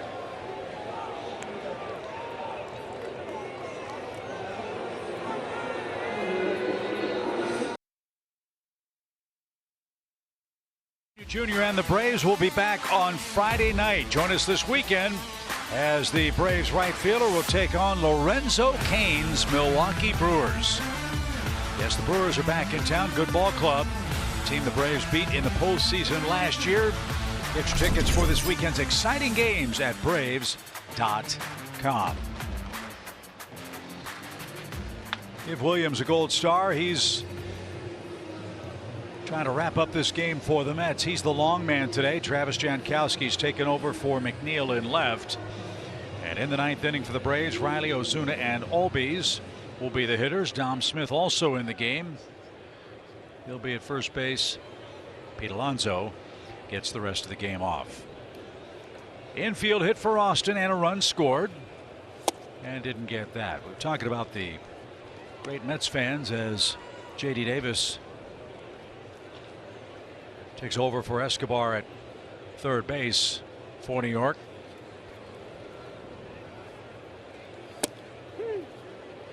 Manhattan's quite a bit of ways away from the Mets ballpark here in Queens, so we're able to take the 7 train back to our team hotel in Grand Central Station after the ball game. And the Mets were obviously very excited about winning the doubleheader yesterday, and they were politely letting us know, hey, you know, this might be the Mets year, et cetera, et cetera. Well, Jeff had his competitive juices flowing, and some of the fans asked him if he'd like to take part in a little contest. The fans did not. Jonathan Chadwick did this. Well, he's a fan too. Let me embellish the story. It's still a good one. First, the 0-2 pitch for Austin Riley. You know, if you've ever been on the subway in New York, you know, seating space is limited, so you got to do a lot of standing. They have the handrails that are above your head, right? So Jeff and Jonathan Chadwick, the Braves radio engineer, with the coaxing of the Mets fans, decided they wanted to have a contest on the subway ride back to the hotel. Now, Jonathan is on a good day. What, 5'3", 5'4"? As Riley swings and misses for out number 1. The fans wanted to see Jeff and Jonathan have a who can hang with both hands from the top railing without touching the floor the longest contest. Okay, right? I'm going to finish the story for you. Well, go ahead. You're embellishing it. Well, Jonathan said he thought he could do it for a minute. Right. So we said we bet him, and he only got 29 seconds. Right. So then I had to show him how it was done. Well, the problem was with Jonathan, we had to adjust time for the step stool so that he could grab onto. So I let him know, and I showed him for a minute. So Jeff in his beautiful Armani suit last night. Did do it in a suit, you're right. Is hanging from the bars while about 40 fans were filming him. I'm sure it's on YouTube someplace. Probably will be at some point. As this ball's whistled foul by Ozuna. It's 1-1. And that was a fun way to take what was a kind of a disappointing ride back to the hotel after the game last night. But my point was, fans were great, treated us great, had a fantastic time interacting with them, and that's what makes this rivalry so great, is the obvious passion for the fans for their respective clubs. And we'll see them again in July back in Atlanta. That was the funniest part. Probably 5 or 6 of the Mets fans asking me if Austin Riley was the new Larry up here in New York, and I said, well, it's getting close.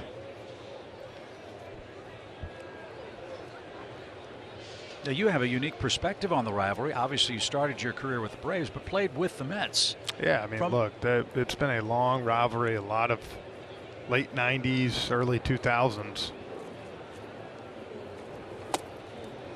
And And Ozuna swings and misses. 5 strikeouts for Williams, who's saving his bullpen as we continue on in the 9th inning. Yeah, not much early on for this Braves offense today, but all of a sudden, as you see our StatCast 3D powered by Google Cloud, they woke up in that 6th inning. The long home run by Heredia, and then the double you see right there, that was really the backbreaker by Adam Duvall. The other ones, 7 singles. So good to see the Braves bats break out today, and hopefully can continue that as we go home. Yeah, they put the ball in play. Bases loaded walk helped as well to relieve some of that pressure, and in that 6th inning, 11 men hit. That was great. Yeah, they needed that. And we keep saying it's in there. Now can they back it up after a day off tomorrow? Yeah. We'll see on Friday night with a pitching matchup yet to be announced. No balls and a strike. Shift on for Ozzie Albies. And this one's popped up. Dominic Smith on the right side. He'll give way to Lindor, and that'll take care of Atlanta in the 9th inning. 3 more outs to get, and a split at hand in New York.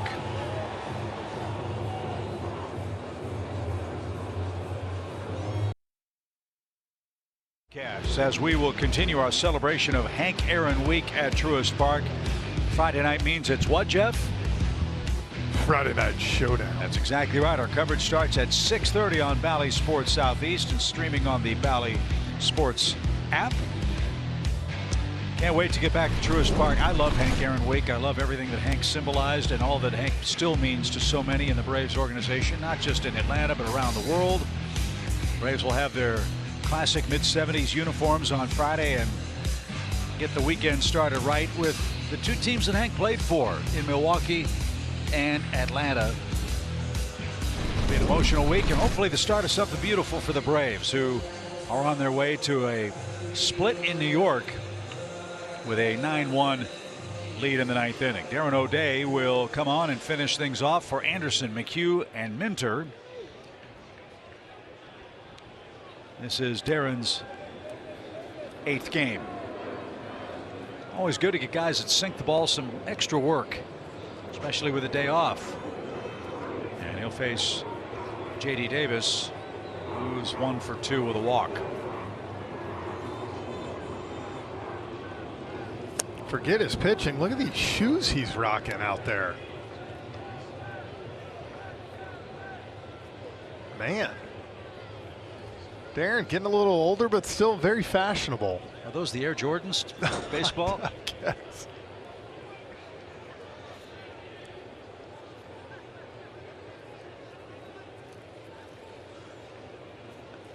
No balls and a strike.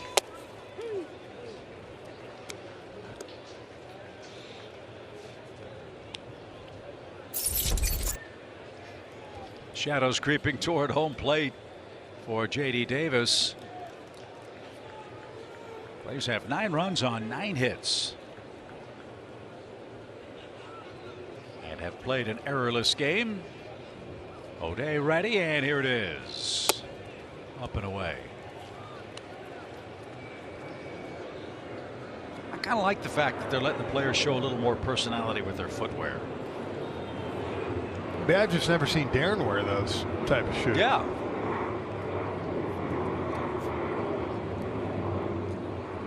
Maybe they'll help him get out of the way if the catcher tries to throw out a base stealer. Right. Caught him by surprise down in Texas. And driven foul, out of play. Maybe he got mad at me. I told him the other day when we showed a close-up on TV how many grays he was getting in his beard. Oh, did you really? So maybe he wanted to, you know, go with some style.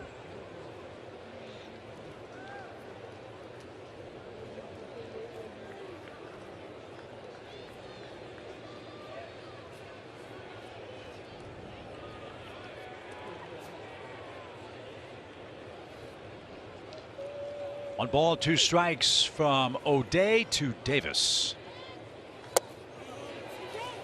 He went around. It's out number 1. So graybeard or not, that was an effective pitch. Good slider on the outside part of the edge. All I can say is those of us who have graybeards prefer to say experience rather than age. Yeah. Good side angle here. Yeah. Close enough, put it that way, in a 9-1 game. Yeah. And Chad Fairchild's had a much better time ringing up guys than Lance Diaz, who's the third base umpire today.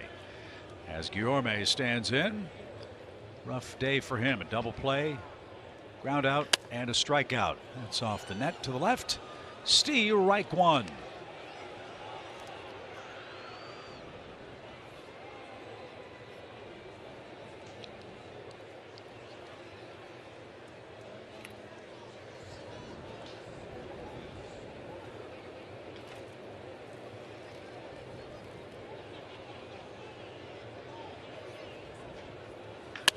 That's hit high in the air toward the right field corner near the pole, and that one is gone. It's a home run. So that'll make Guillorme feel a little better. Mets got one of those in the second inning, but Heredia brought it back. Not this time. A solo home run makes it a 9-2 game. Wouldn't necessarily hit hard, but right down the line.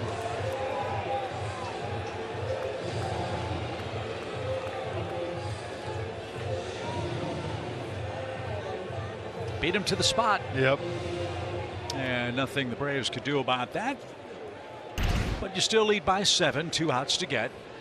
And James McCann, the catcher, will stand in.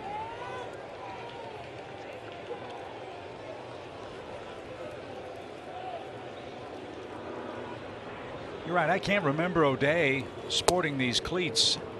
No. How often did you change your cleats during the season? Did you go series to series, week to week? No, I think you get comfortable. It's kind of nice. I mean, like anytime you get a big rain out there in the outfield and stuff, you probably go to some new ones. But I was more of a batting glove. That's what I changed a lot. Other stuff I wore for a while. Back in the old days when I got to be a bat boy with the Braves, that was one of the best jobs in the clubhouse. I can't speak for how they do it now, but getting out the blue shoe polish and polishing up the shoes after the game. They scrub them right after the game.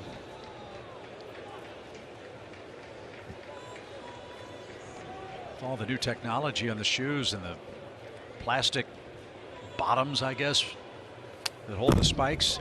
It's always fun watching those guys scrub the shoes off after the game, and then they get the Dow scrubbing bubbles spray foam to get all the muck off of them. And then away they go, either into the locker or the travel bag to head to the next city. The clubhouse guys work long, hard hours. Yes, they do. They do such a great job, and they'll take good care of us tonight when we get back home with a day off and then a Friday start to the homestand. Another check swing strikeout. That's the right guy to go to. Chad Fairchild rings up Davis and McCann, and the Braves are not away. I thought he for sure went too, though. See a side angle here, maybe. Yep. Oh yeah. He went around more than Davis did. So O'Day needs one more out, and the Braves will pick up a game in the standings and head out of New York with a 2-2 series. Next time we're in New York, we'll play 5 games in 4 days. Remember, the first 2 against New York were erased after the first weeks of season's play canceled. So after this, just one more visit to the Big Apple. That will change next year. We'll make 3 trips to play the Mets, and maybe we'll see the Yankees, as every team will play everybody else starting in 2023, which I'm excited about.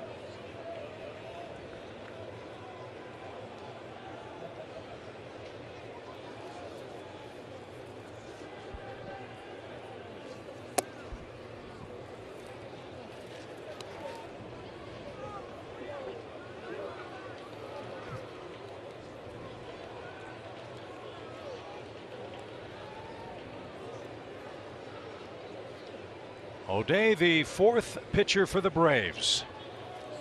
The bullpen again has been great. Just 1 run allowed. That the home run by Guillorme a moment ago. Mets used 3 pitchers today. McGill, Gave up 3 runs. Ottavino did not retire a batter. Gave up 3 runs in his 3rd straight day out of the pen. I would think that's going to be the question Buck's going to get asked today. You went to him for a 3rd time, and I think middle of the season you'll see that. But again, with a shortened spring training, you just wonder. And I think we were thinking along with Buck, look, he's been so good. He's been striking batters out. He's a guy that can get the ball on the ground. Well, and you had the 2 righties with Darno Duvall set up, but he walked the first, and then the second one into ball hit the double. And by that time, the game was for all intents and purposes over. But Williams gave him 3 2/3 of valuable relief. And they'll be set up for the Phillies. And a strike. Nimmo was on his way to first, and now we're a pitch away from heading home happy. 3 balls, 2 strikes. We'll wrap it all up for you on Braves Live Post Game presented by Xfinity. That will follow us from Citi Field.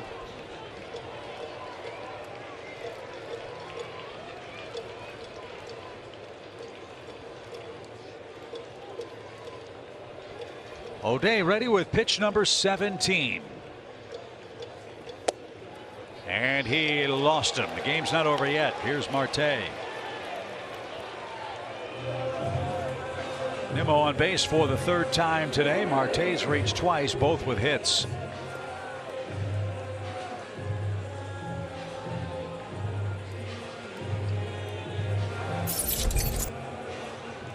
Mets having a rough day today.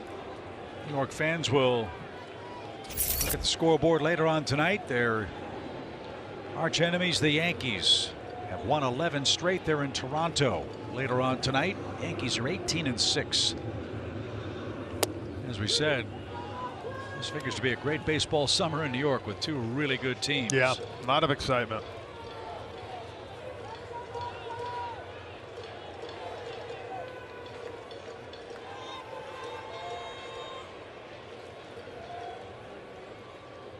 No balls and a strike.